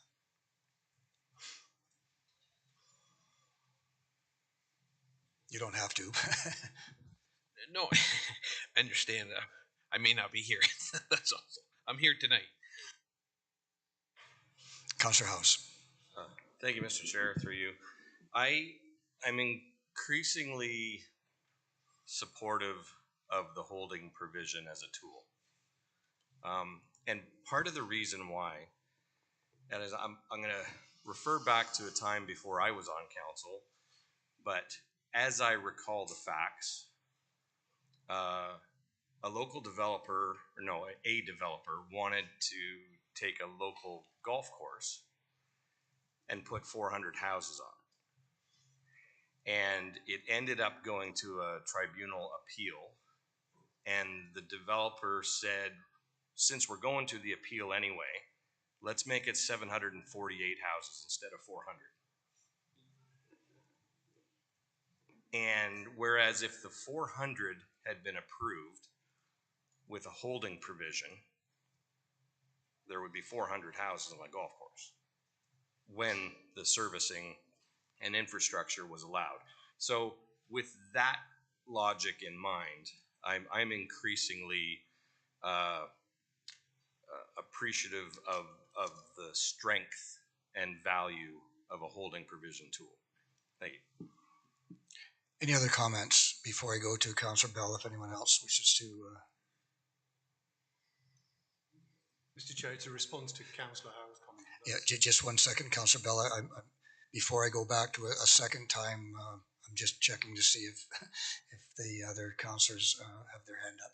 I don't see anyone else, so go ahead, Councillor Yeah, thank you, Mr. Chair. Really, just it's a comment about the comment that Councillor Howes made. You referred to a holding provision on a development of 400 homes. We're not actually putting a H on the number of homes here. We're putting a H on the zoning, and it's an RM1, and it allows all kinds of things. So it is not beyond the realms of belief to fill this space with the RM1 provision with many more homes. So I think we have to be thoughtful about that. And I'm now, if I may, I'll make the amendment to the motion, if I may. Just one, just if you can just hang on to that, I want to make a comment as well to the application, and then I'll entertain the motion for amendment. This property, it does have some history, and I go back to before the West Side Village was in place. This actual location was looked at that time as a site for what was eventually put in West Side Village. And at that time, there were no services, obviously, and it was found to be not a good location because of the environmental concerns with regard to individual servicing. This area is one of the highest areas for nitrates. It is in an area where the lot sizes are small, the surrounding properties. It's in an area where the surrounding houses are mostly tapped into the upper aquifer, which is high in nitrates in that area. In this area, the depth of the aquifer is one of the shallowest parts in the village of Burford, and those concerns led to the realization that in order for a development to proceed on individual servicing, the nitrate loading was going to be an issue. The West Side Village was an alternative, and the municipality of the day, which was Burford Township, entered into a default agreement, which was a requirement in order to have the servicing system that was installed in West Side Village. It would be very risky, in my opinion, for a default agreement to be entered into in this location for the reasons I just stated. So a concept with intense housing, which and I'm talking in terms of number of units, may be difficult to sell in terms of a default agreement, and it may be difficult to meet environmental concerns if indeed the history repeats itself when the West Side Village was applied for. So if it's not conducive to a large scale intense development on private services for the reasons I've just said, that the alternative is to have servicing, communal servicing for the village of Burford. That is several years away, and it may be in the far distant future because there's no guarantee. And as one of the people in the made comments, there's not a lot of support in the village of Burford for a communal system. So there is a possibility that the holding provision may go on for quite some time if communal servicing is not put in place. So you have a development on a holding provision that is risky at best on individual servicing and improbable at most for a communal system. So there are servicing concerns with this property. Putting a holding provision on the property allows for some of these items to be resolved in terms of servicing. And that is why I can support the holding provision, recognizing that any application coming forward to remove the holding provision would be done at a time where it could be the same circumstances as we're faced with today. It could be a circumstance where a decision has been made for servicing. Technology may change to the tune that the problems encountered by Westside Village locating there may be overcome. Those issues would be brought forward during the application time. And an application to remove a holding provision would require a concept to be put forward to analyze and either approve or not approve. So there is recourse for the municipality to control what happens henceforth.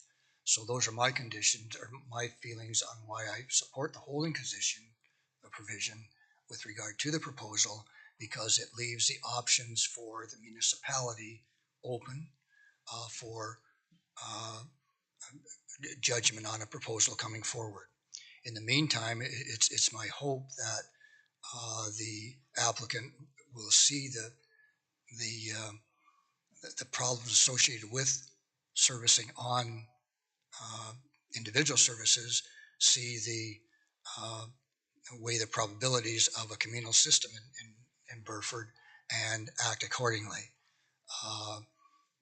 At the very least, I think people want that building out of there. It's getting decrepit and it's an eyesore and it needs to be removed. And I would hate to see a holding provision on this property for the next 15 years with the school. They're still there waiting to have some development happen.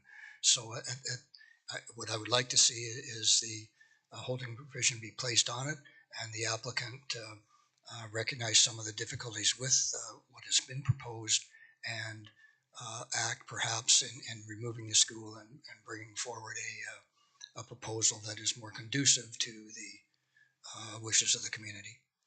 So you have an amendment proposal. Yeah, thank you, Chair. So I'm looking at the original staff recommendation. So I too am supportive of the holding provision. So it really is about what the holding provision applies to. Rather than it be RM1, I would see it to be RM1-XX, where XX limits the ability of housing types to single, detached, and semi-detached. I look for a seconder. Do I have a seconder to the amendment? It's seconded by Councillor Miller, and I'm just going to ask the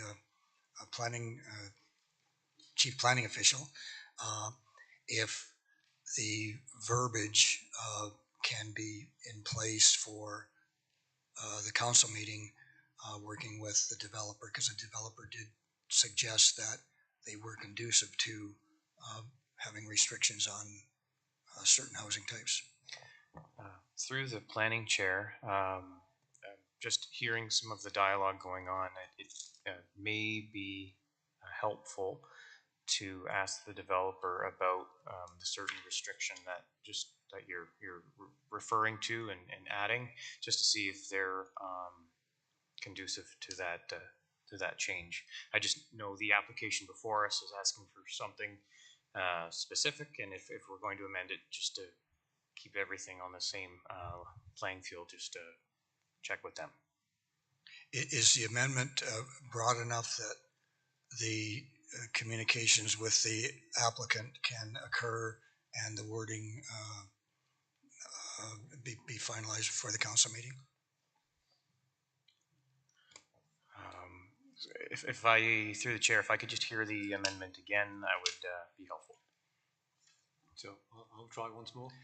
So keep the H provision, but it applies to an RM1-XX, where XX actually limits the housing types from the current range that you have in the RM1 definition to only single detached and semi-detached.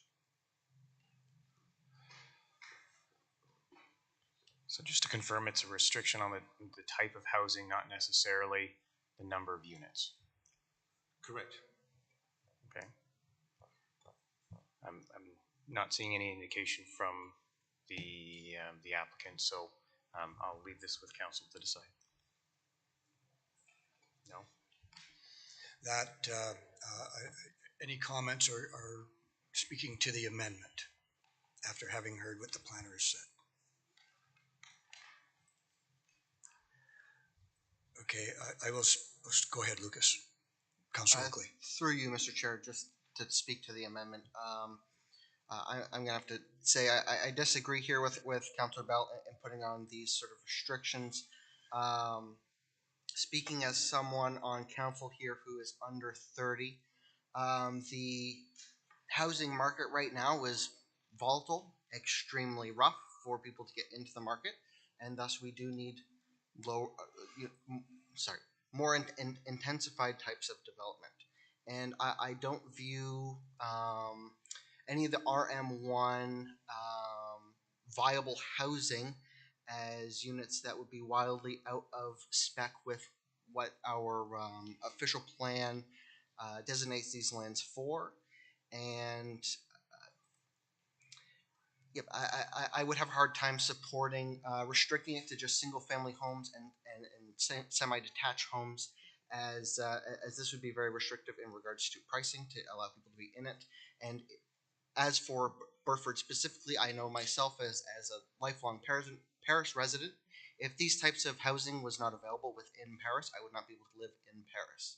And this was something that, you know, many people my age would like to do, live in the community they continue to live in. There are probably many kids who grew up in Burford who would love to live in Burford, and this type of housing would make it more attainable. Having it be simply detached homes, semi-detached homes, would likely put this out of reach. And again, it does come down to whether or not the surfacing is possible. As the chair has expressed, there are many historical reasons on why, if there's not surfacing, it may not be possible to have something of this density. So I would like to leave that up to whatever the master plan comes up with, and where we end up with the holding provision, knowing that it will be coming back afterwards to have the H removed. Thanks, Councillor Oakley. Any other comments to the amendment? My comment would be I don't support the amendment because I think the action that the amendment is proposing can be dealt with at the time when the holding provision is, application for the holding provision is requested to be removed. There's also the opportunity, if the amendment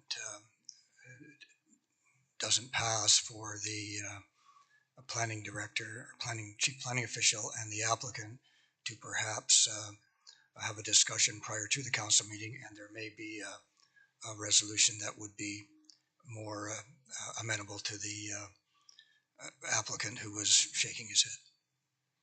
So I'm going to call the question on the amendment. All those in favor of the amendment? All those opposed to the amendment? The amendment fails. With regard to the motion, any final comments to the motion, which is that the recommendation be forwarded to council for their approval? Okay, I'm going to call the question. All those in favor?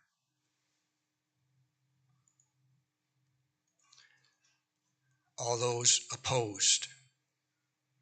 The motion is carried.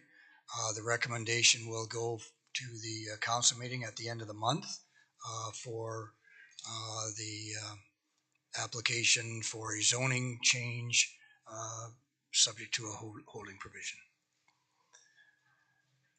Now, before I move on to the next public hearing, I just want to make a comment to the ladies and gentlemen in the audience. If you have any questions or concerns or confusion about holding provisions, please contact the planning department,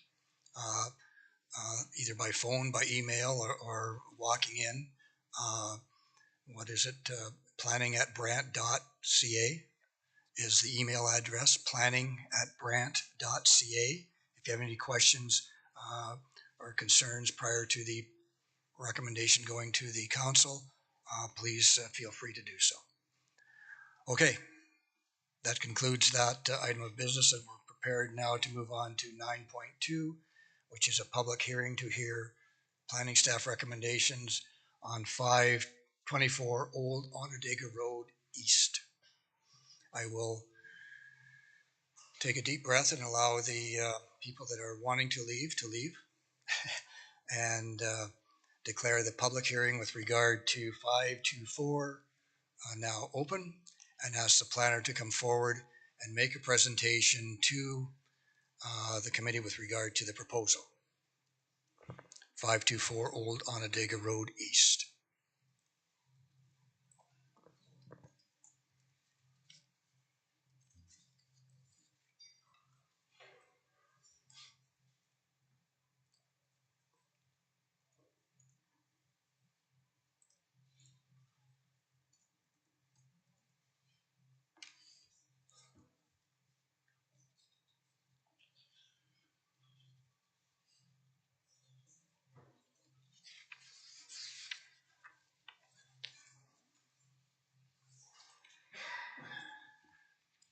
Thank you, Mr. Chair.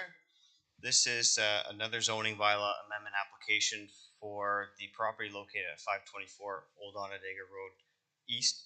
The applicants are with us this evening, as well as the agent, and planning staff are recommending approval of this application.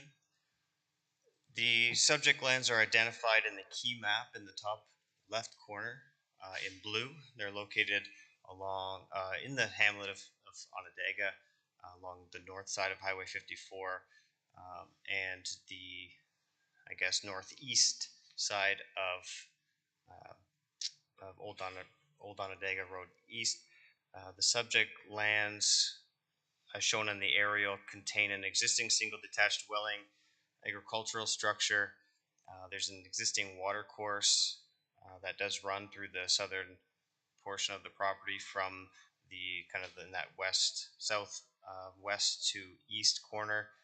There is a hydro corridor in the northwest corner, as well as an existing hedgerow.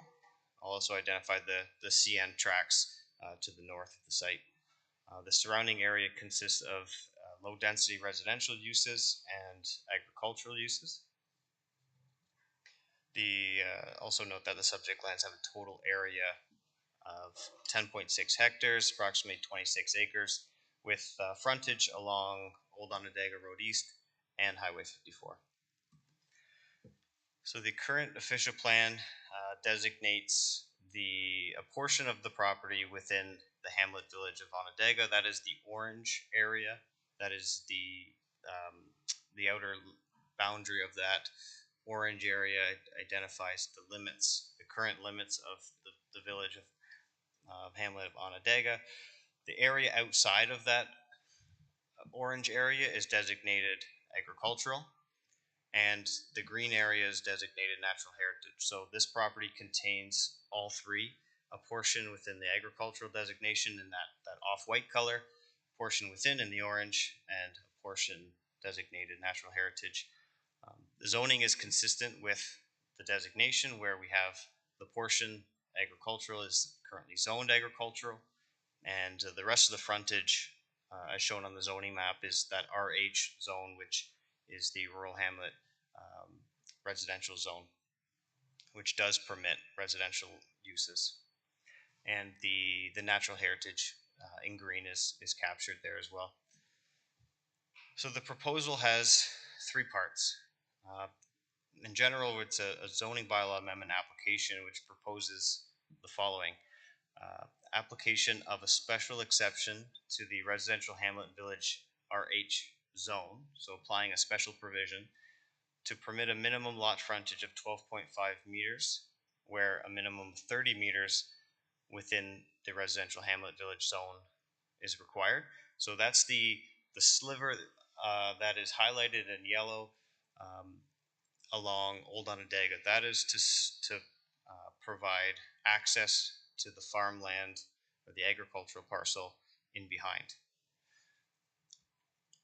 The second portion is more of a technical application to rezone the subject lands, recognizing the remaining farm parcel area, or the portion of the area within the designation, the agricultural designation, recognizing that area, which is 5.3 hectares, And this is really, the application is really intended to separate those rural hamlet residential uses, that area in the orange, from the agricultural designated areas. But we do need to recognize the reduced frontage to maintain access to that portion that's highlighted on your screen in yellow. And the third portion of this application is to expand that natural heritage zone boundary to incorporate a 30 meter buffer from that identified water course. So in this case, our mapping did not quite identify the entire limits of that water course. So through this application, we've been able to identify it and capture that in our mapping and apply that 30 meter buffer. So this application is required, as I mentioned, just to separate land uses, recognize the aspects or the performance standards of our zoning bylaw that cannot be met, and also facilitate a related consent application. So just to give you the whole picture, this application is required in order to facilitate a future consent application to be heard by the Committee of Adjustment that proposes a number of residential lots to be created within that orange area where it permits lot creation, permits residential land uses. Those areas are already zoned appropriately for the proposed use. Just to give you a little bit more context, there's a proposed shared access easement. All the entrances would be along Highway 54 through one shared access into a private driveway, and then the driveway would go left and right to service the proposed lot. So one new entrance along Highway 54. The farm entrance is being maintained along Old Onondaga Road East, and so again, related application, 7 residential lots within an area already zoned appropriately, and that is the trigger for this application before you. So some key considerations, obviously the designated land uses, we have agricultural, the hamlet designation, and the natural heritage designation, prioritizing the protection of the agricultural system, minimizing potential land use conflicts between those uses, the residential and the agricultural, protecting agricultural uses and the residential uses from any potential nuisance issues, odor, noise, dust, flies, smoke, light, vibration. These are all listed under and covered under the normal farm practices. Protection of and enhancement of the natural heritage system. We've captured that by applying that 30 meter buffer and identifying it in our zoning, as well as safe access. I will note that this application was presented to the Agricultural Advisory Committee some time ago, and the feedback provided was they were in favor of the farm access being on Old Onondaga Road East because that is the more quiet road, the lesser traveled road, which is more compatible with the farming operation that is currently in operation on that parcel, movement of slower vehicles into that lot rather than coming off of Highway 54. The slide identifies a number of studies that have been and plans that were provided as part of the technical review in support of the application. The recommendation is for approval of each of those 3 components. And the reason for approval of those components is that the applicants have demonstrated adequate access to the remaining farm parcel. The potential nuisance issues from the farm or between farm and non-farm related uses are protected under the rules and procedures of the Normal Farm Practices Protection Board. The application is consistent with the policies of the provincial policy statement and in conformity with the growth plan, official plan, and staff are of the opinion that the application meets the intent of the zoning bylaw. I'm happy to answer any questions. Committee members, do you have any questions to the planner with regard to the application? Councillor Miller. Thank you, Mr. Chair. Through to Dan. Dan, okay, so to be clear, those 7 new lots, there's going to be one access to Highway 54, correct? Through Mr. Chair, that is correct. Okay, and at this point, it would be premature to say where that access would be. And the reason I'm getting at that is because the whole 7 lots seem to be on a bend. Would it be fair to say that Public Works would be involved in determining where the safest spot would be for that access? Through Mr. Chair, believe it or not, all of those lots have safe sidewalks. There could be safe sidewalks for each of those lots, but our policies, given the classification of the roadway, say we're going to limit the number of entrances, so we're getting one. And it's going to be somewhere in the middle, and then branch off once you get into the lots. Okay, and just to be clear, it's right now the speed limit's 70 kilometers on that stretch, and they're safe at 70. Okay. Any other questions? My question, could you just clarify the width of the farm access, going back to the farm parcel?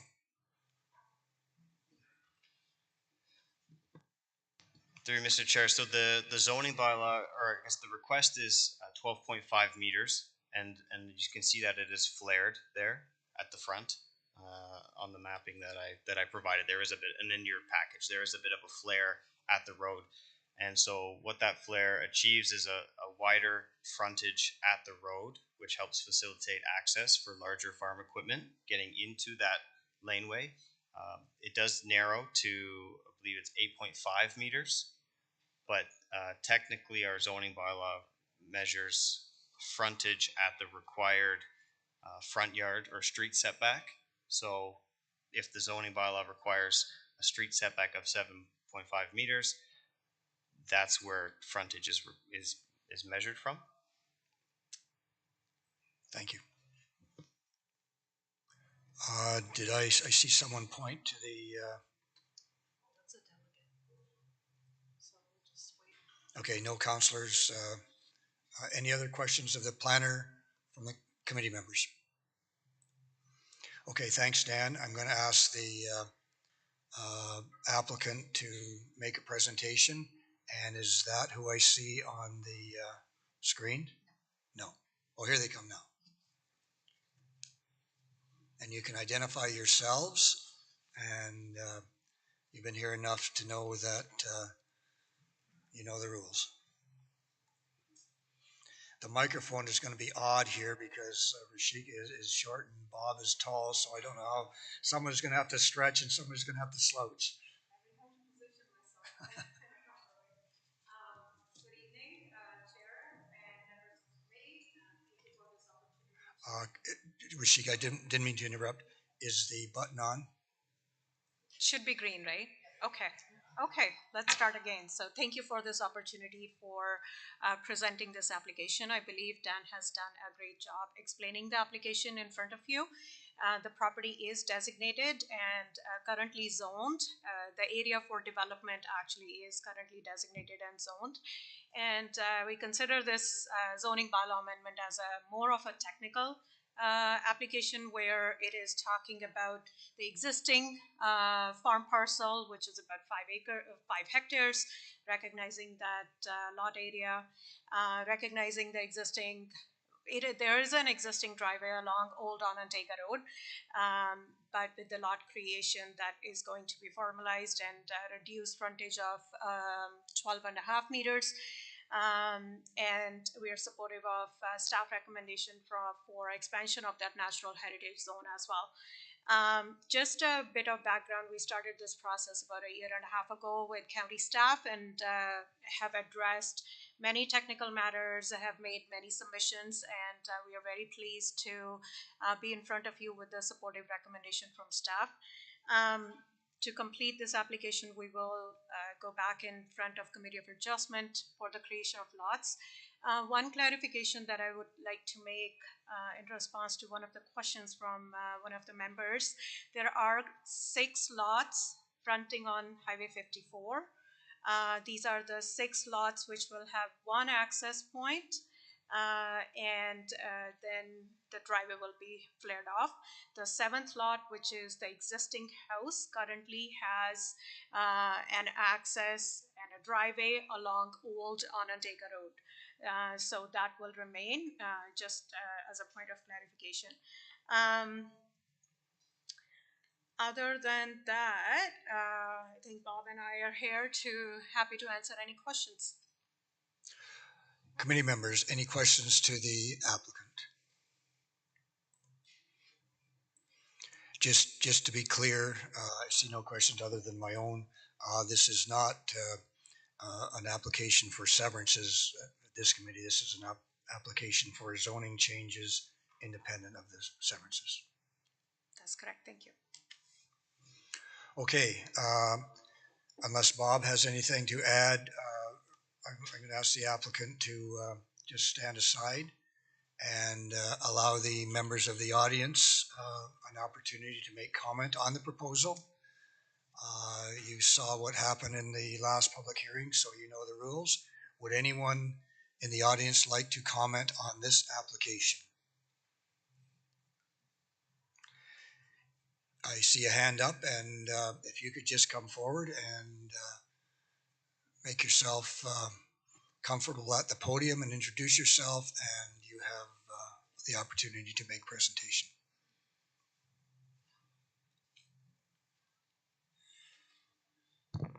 I'm on. Good. Yes, my name is John Paul Wheeler. I live in the village of Onondaga.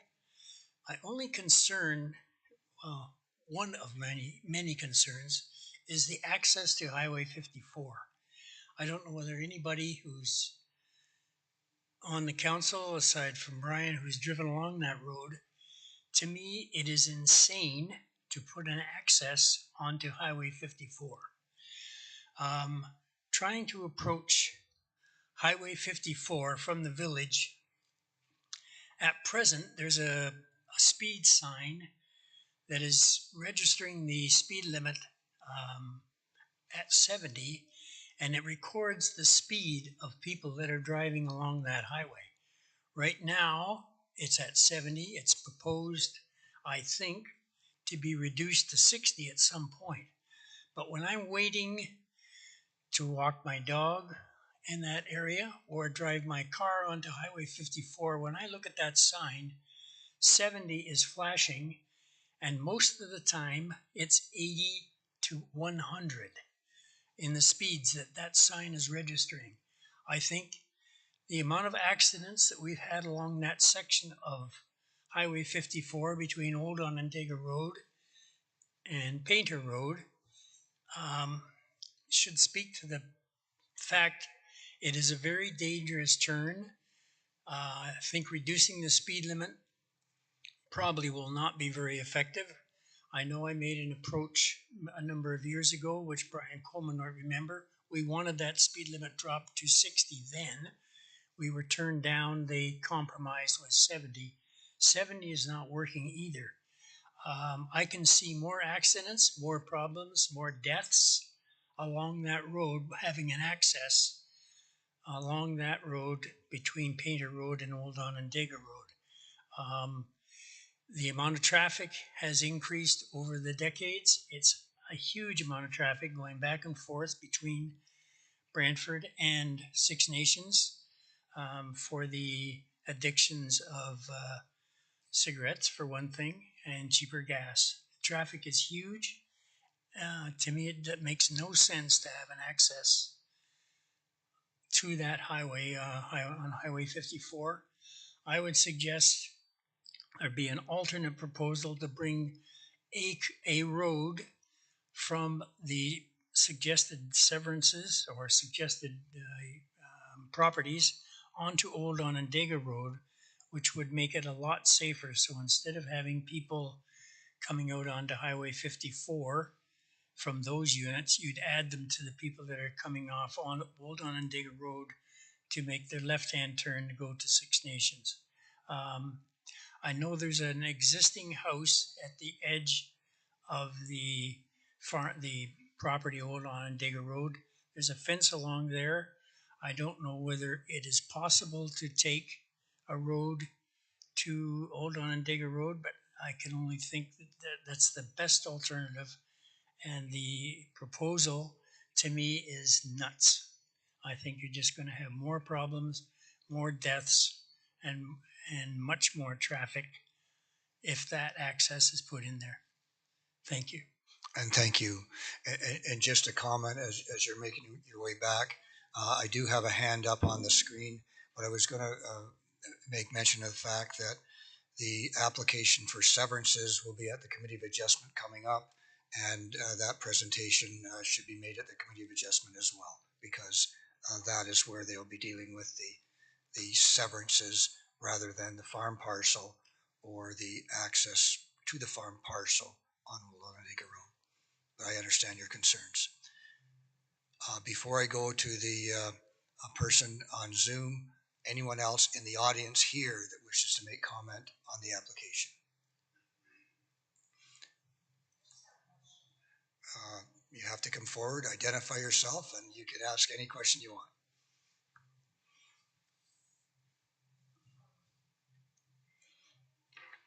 My name is Kathy Wallace. I actually live on Onondaga Road, not too far from this property. Although I do agree with Paul there about that dangerous curve. It is a very dangerous curve, but I don't think the solution is to put the entrance on Old Onondaga Road either. Absolutely not. That road is very narrow.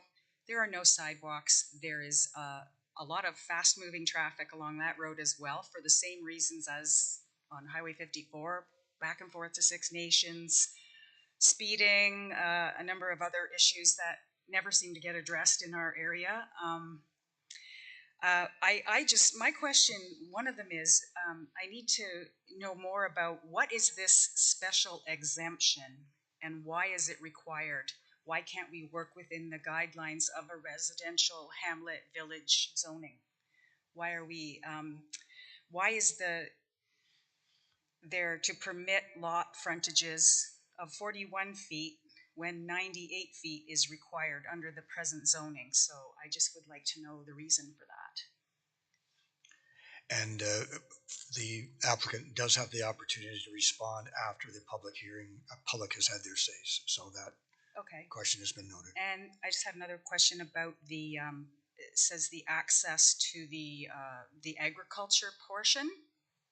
So I'm assuming that that agriculture portion is remaining agriculture zoned, and we are just wondering what purpose of agriculture will be there, because it looked as though in the diagram we received in the mail, which was so small that even with magnifying glass you couldn't read it, it looked like the road was being widened, and there was it looked like trucks, pictures of trucks going in or something. So I'd like to know more about why that's necessary. And if the road is widened in that one portion, are we going to be losing more mature trees? Because we've already lost quite a few. So those are just a couple of my comments. Thank you. Okay. And the applicant does have the opportunity to return to respond. So hopefully they can. Anyone else here in the audience wish to make comment? Seeing none, I do see it. I hope I'm interpreting this correctly on the screen, and I can't see your name, but I see a hand up. So if you can recognize me speaking to you, this is your opportunity on Zoom to make comment to the application. Good evening. Erin Jaggard here. I'm a resident in the hamlet of Onondaga. I have a very brief presentation that I'd like to share with you this evening. I'll just pull that up. Just keep in mind you have you'll be stopped at 9 minutes and asked to sum up if you go beyond that. Understood. And I will confirm that I can see the slide, the first slide in the deck, so you can continue. Okay, perfect. So I just want to note that my comments this evening only pertain to the zoning bylaw amendment application and not on the related consent application. I'm certainly looking forward to participating with comments to the Committee of Adjustment. So my first slide here is regarding my concerns for the protection of agricultural lands. as was just noted by the previous speaker, maintaining access to this already reduced parcel of agricultural land is extremely important. We need to ensure that we're not only protecting the agricultural lands themselves, but maintaining that space and its functionality. Okay, so I'm suggesting here that instead of accepting a reduced frontage, we should be maintaining that 30-meter frontage, because not only does it ensure that we're creating co-benefit and ensuring access and functionality as it pertains to that A zone, but we're also offsetting some of the other concerns that were flagged in the report, including nuisance issues, maintaining a right to farm, ensuring that there's concern for safety, noise, dust. As was just mentioned, there's certainly no sidewalks in this area, so that 30-meter lot frontage and enhanced access strip to that A zone will ensure all of the additional co-benefits of that agricultural parcel in the rear. I also want to note that I believe there's a discrepancy between the notices that I received. There was mention of an 8.4 meter frontage in the notice that was mailed to me. However, I see references to a 12.5 meter lot frontage, so I'd like some clarification on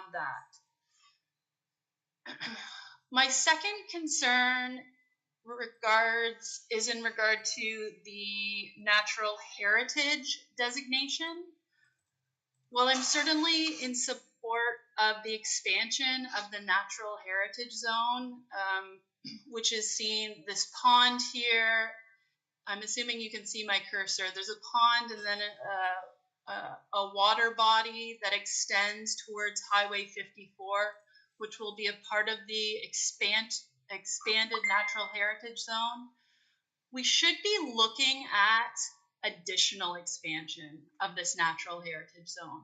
You can see in this aerial image just one of the many images that I was able to find through a very quick Google Earth search, that there is certainly a continuous natural feature that runs through the RH zone where the proposed or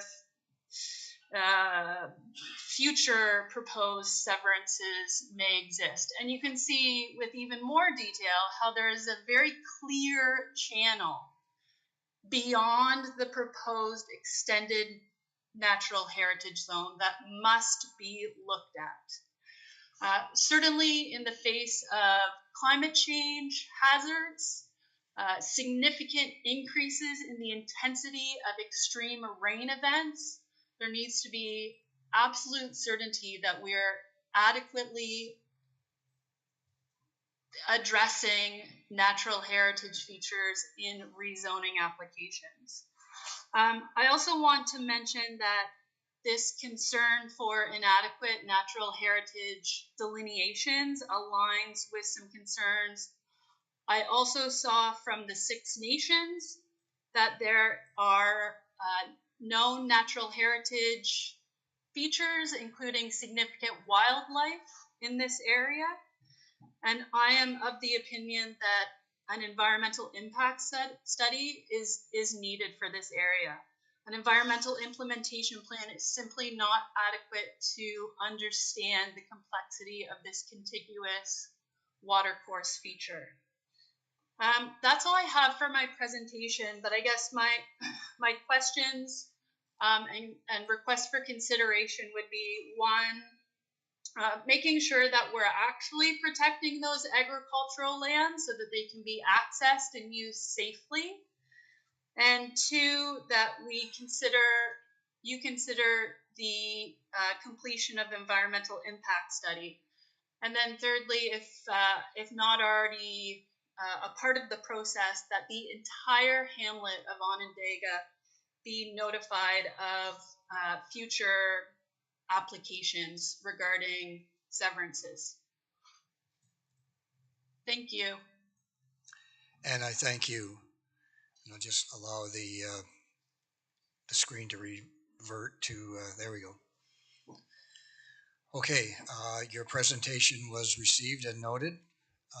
Are there any other comments before I ask the applicant to come back to address some of the concerns? The gentleman is coming forward.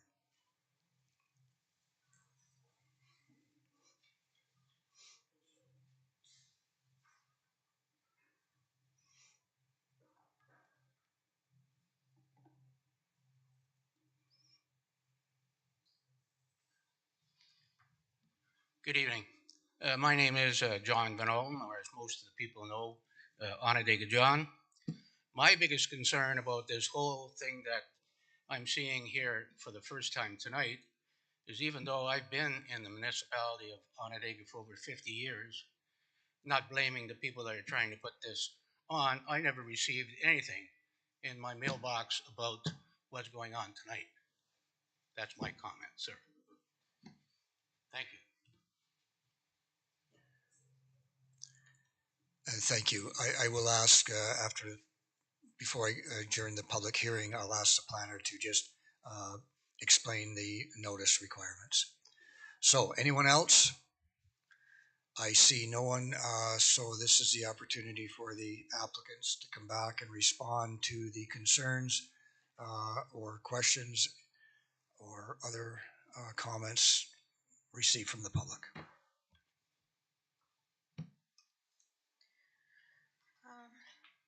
Thank you, through you, Chair. So there were a couple things that were noted by all the presenters that were in common. We'll kind of categorize them. Access along Highway 54, we completed a traffic impact study, including left turn analysis, and that was presented to county staff, which has been accepted by both county staff, and any conditions related to the future severances will come through future applications. But the access onto Highway 54, as it was stated by the planner as well, that the sightlines are fine for all the access points. However, because this is a arterial road, to limit number of access points, there's only one point that is being proposed.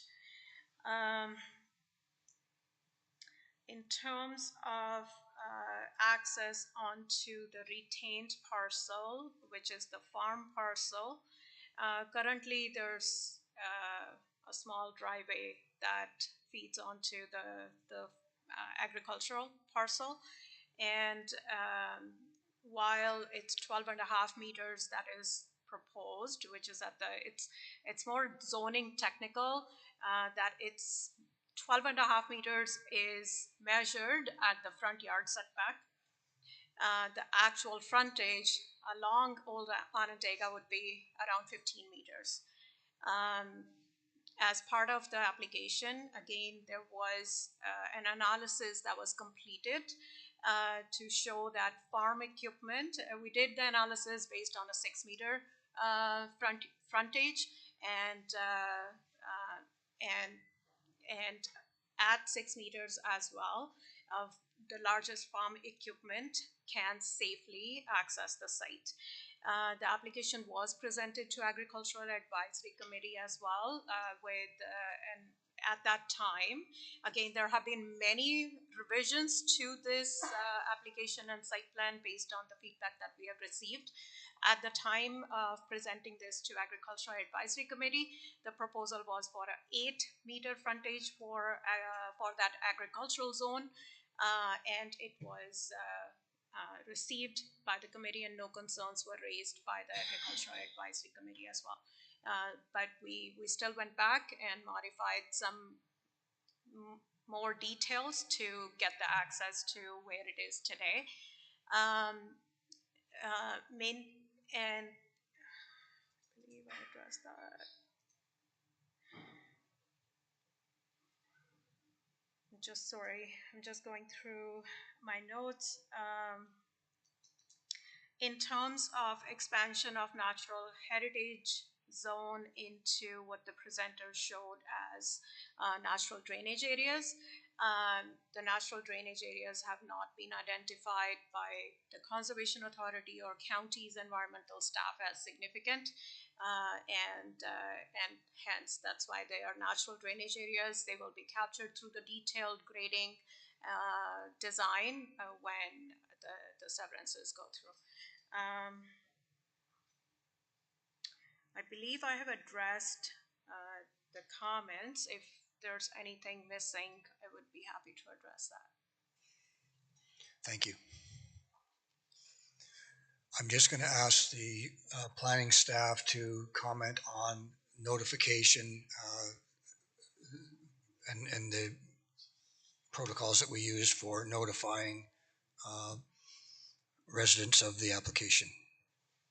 Absolutely. Through the chair, there is a notice that is mailed out to all residents within 125 meters of the subject lands. So if your property is within 125 meters, you should have been circulated on that. And if you'd like, we'd be happy to go back to make sure that you were. We just need your contact information afterwards. Thank you. And that is a provision of the Planning Act in terms of notification. I will mention, if you do sign the register on the way out, you can be added to the contact list if that helps.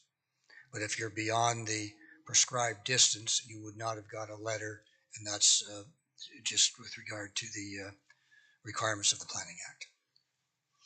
Okay, you've heard from the applicants, actually you've heard from planning staff, you've heard from the applicants, you've heard from the public. Are there any final comments or questions of clarification from the committee before I proceed to close the public hearing and ask you how you wish to deal with the application? Okay, I will declare the public hearing closed. And how do you wish to deal with the application? Councillor Coleman. Thank you, Mr. Mayor, Chair. I will move and I would like to speak to it at the appropriate time. Thank you. And the recommendation as printed is moved to be forwarded to council at the end of the month for their consideration. It's moved and seconded. Councillor Coleman, you wish to speak to the application. Thank you, Mr. Chair. I've had a lot of issues trying to deal with this application because I know it's been coming for a long time. It does sit in the hamlet of Onondaga, and I think you and I, Councilor Chambers, did support that we want residential to grow in our villages. The problem I have with this one is the driveway, the entrance on 54. It was mentioned by a resident, and it was mentioned by the applicants that sight lines has been approved by the municipality, by the county. Speed limit is dropping to 60. That has been approved by this council.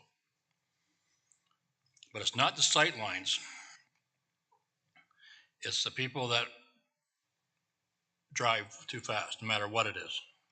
And I'm really having issues trying to, somebody's going to have to convince me, and before this, I'm done talking, and the vote is whether I should vote in favor of this one. Because I just have issues with this corner. I spent 25 years on the fire department. I don't need, there has been enough problems there on the accidents on 54 at Painter Road. Most of it is because people are looking at these damn things and they drive into somebody. We have the statistics that most of them are rear ends. And I'm afraid with one more driveway in there, there's going to be more rear ends. So somebody better convince me I need to vote for this in favor. Any other comments with regard to the application?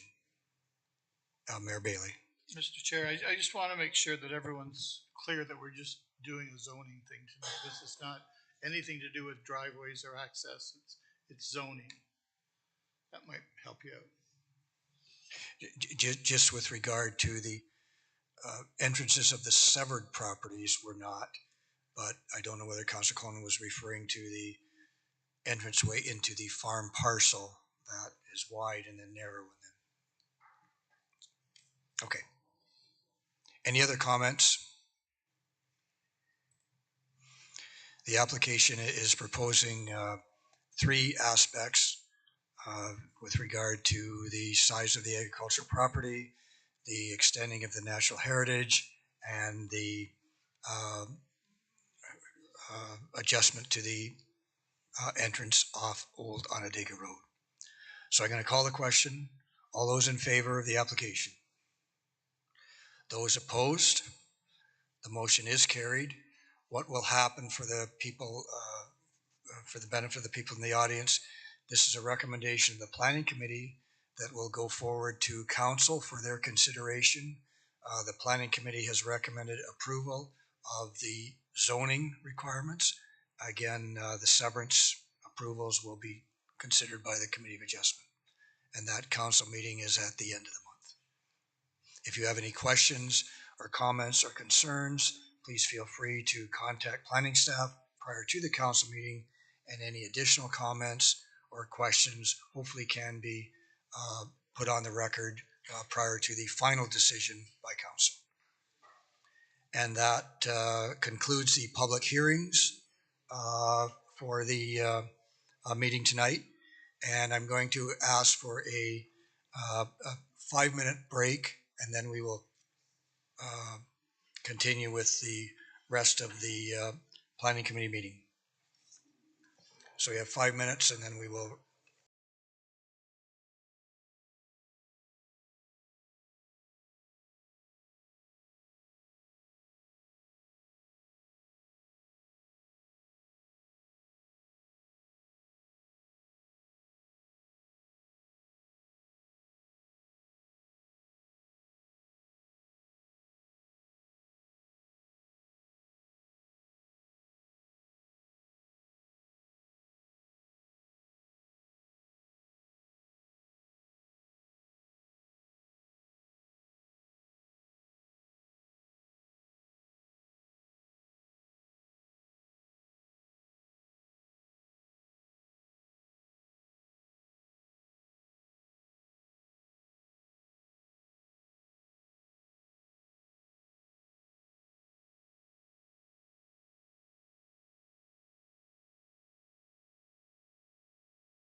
See you, John, Brian.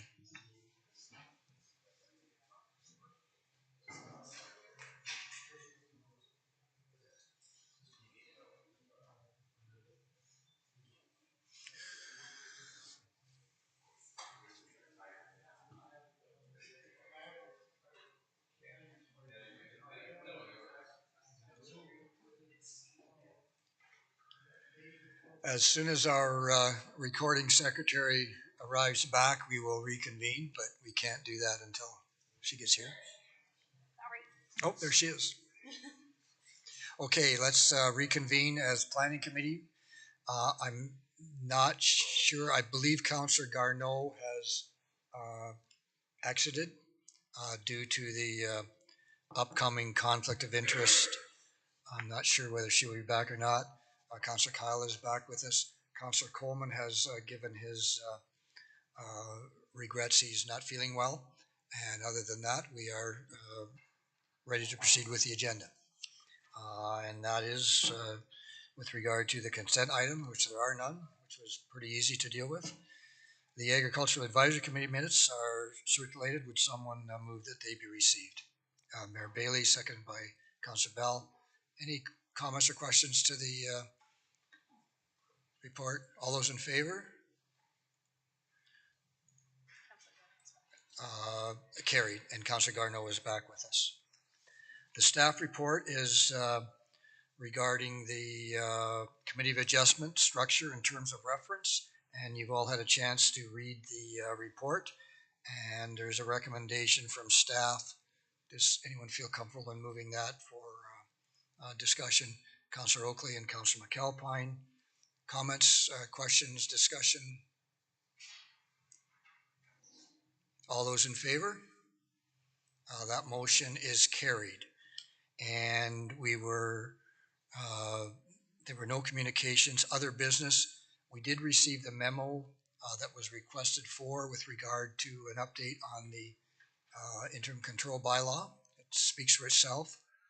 Are there any questions or comments with regard to that? Questions? Councillor Bell. And I'm going to ask the planning,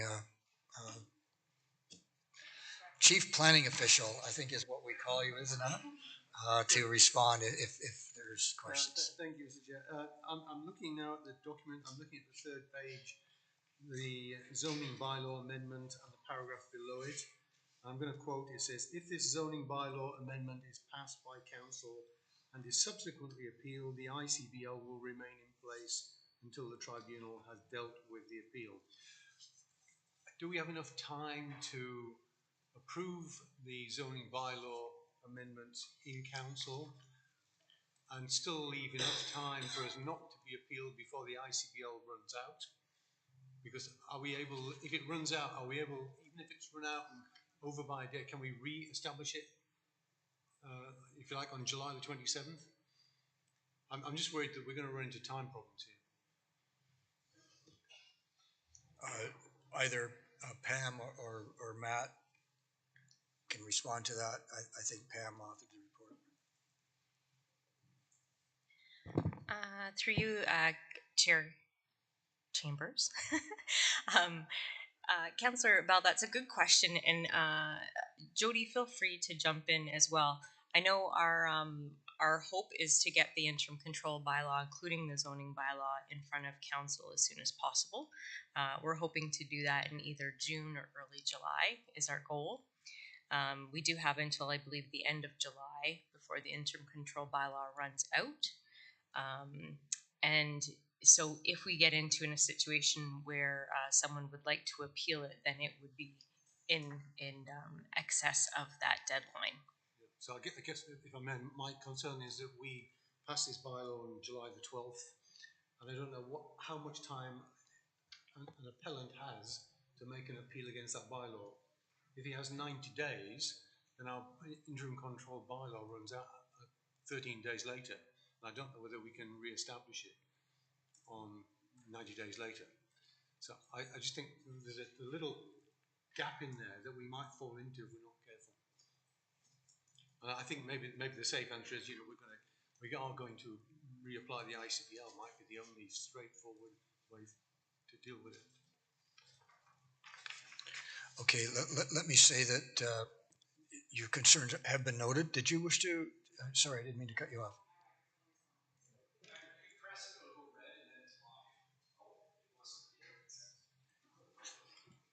Thank you.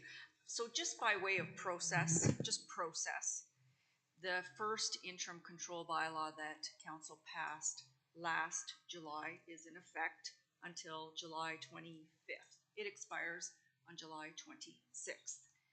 Council has the opportunity to extend that interim control bylaw for up to an additional year. So you could extend it for 2 days, 2 months, up to 1 year. That extension, no matter how long you extend it for, can be appealed to the OLT, okay?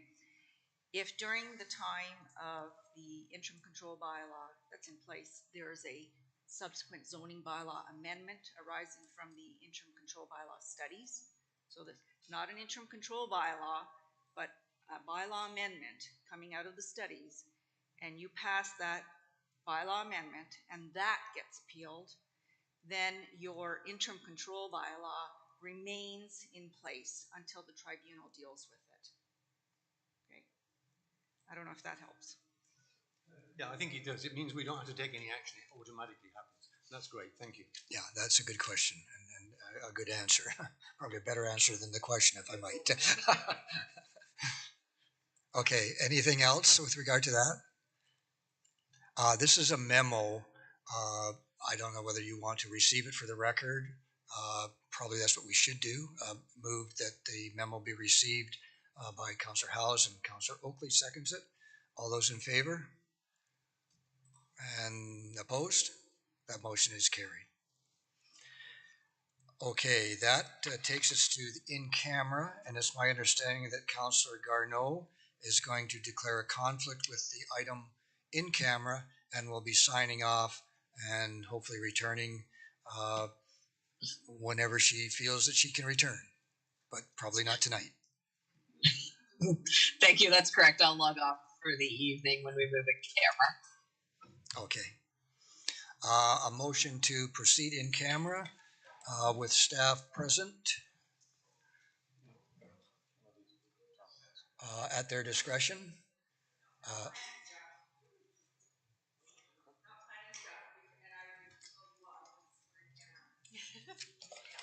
Okay, then motion move in camera with the planning staff not in attendance at the request of the solicitor.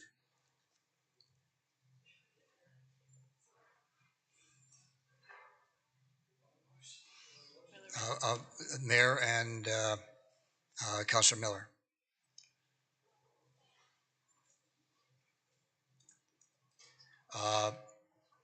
Perhaps you can explain that in camera might be more appropriate than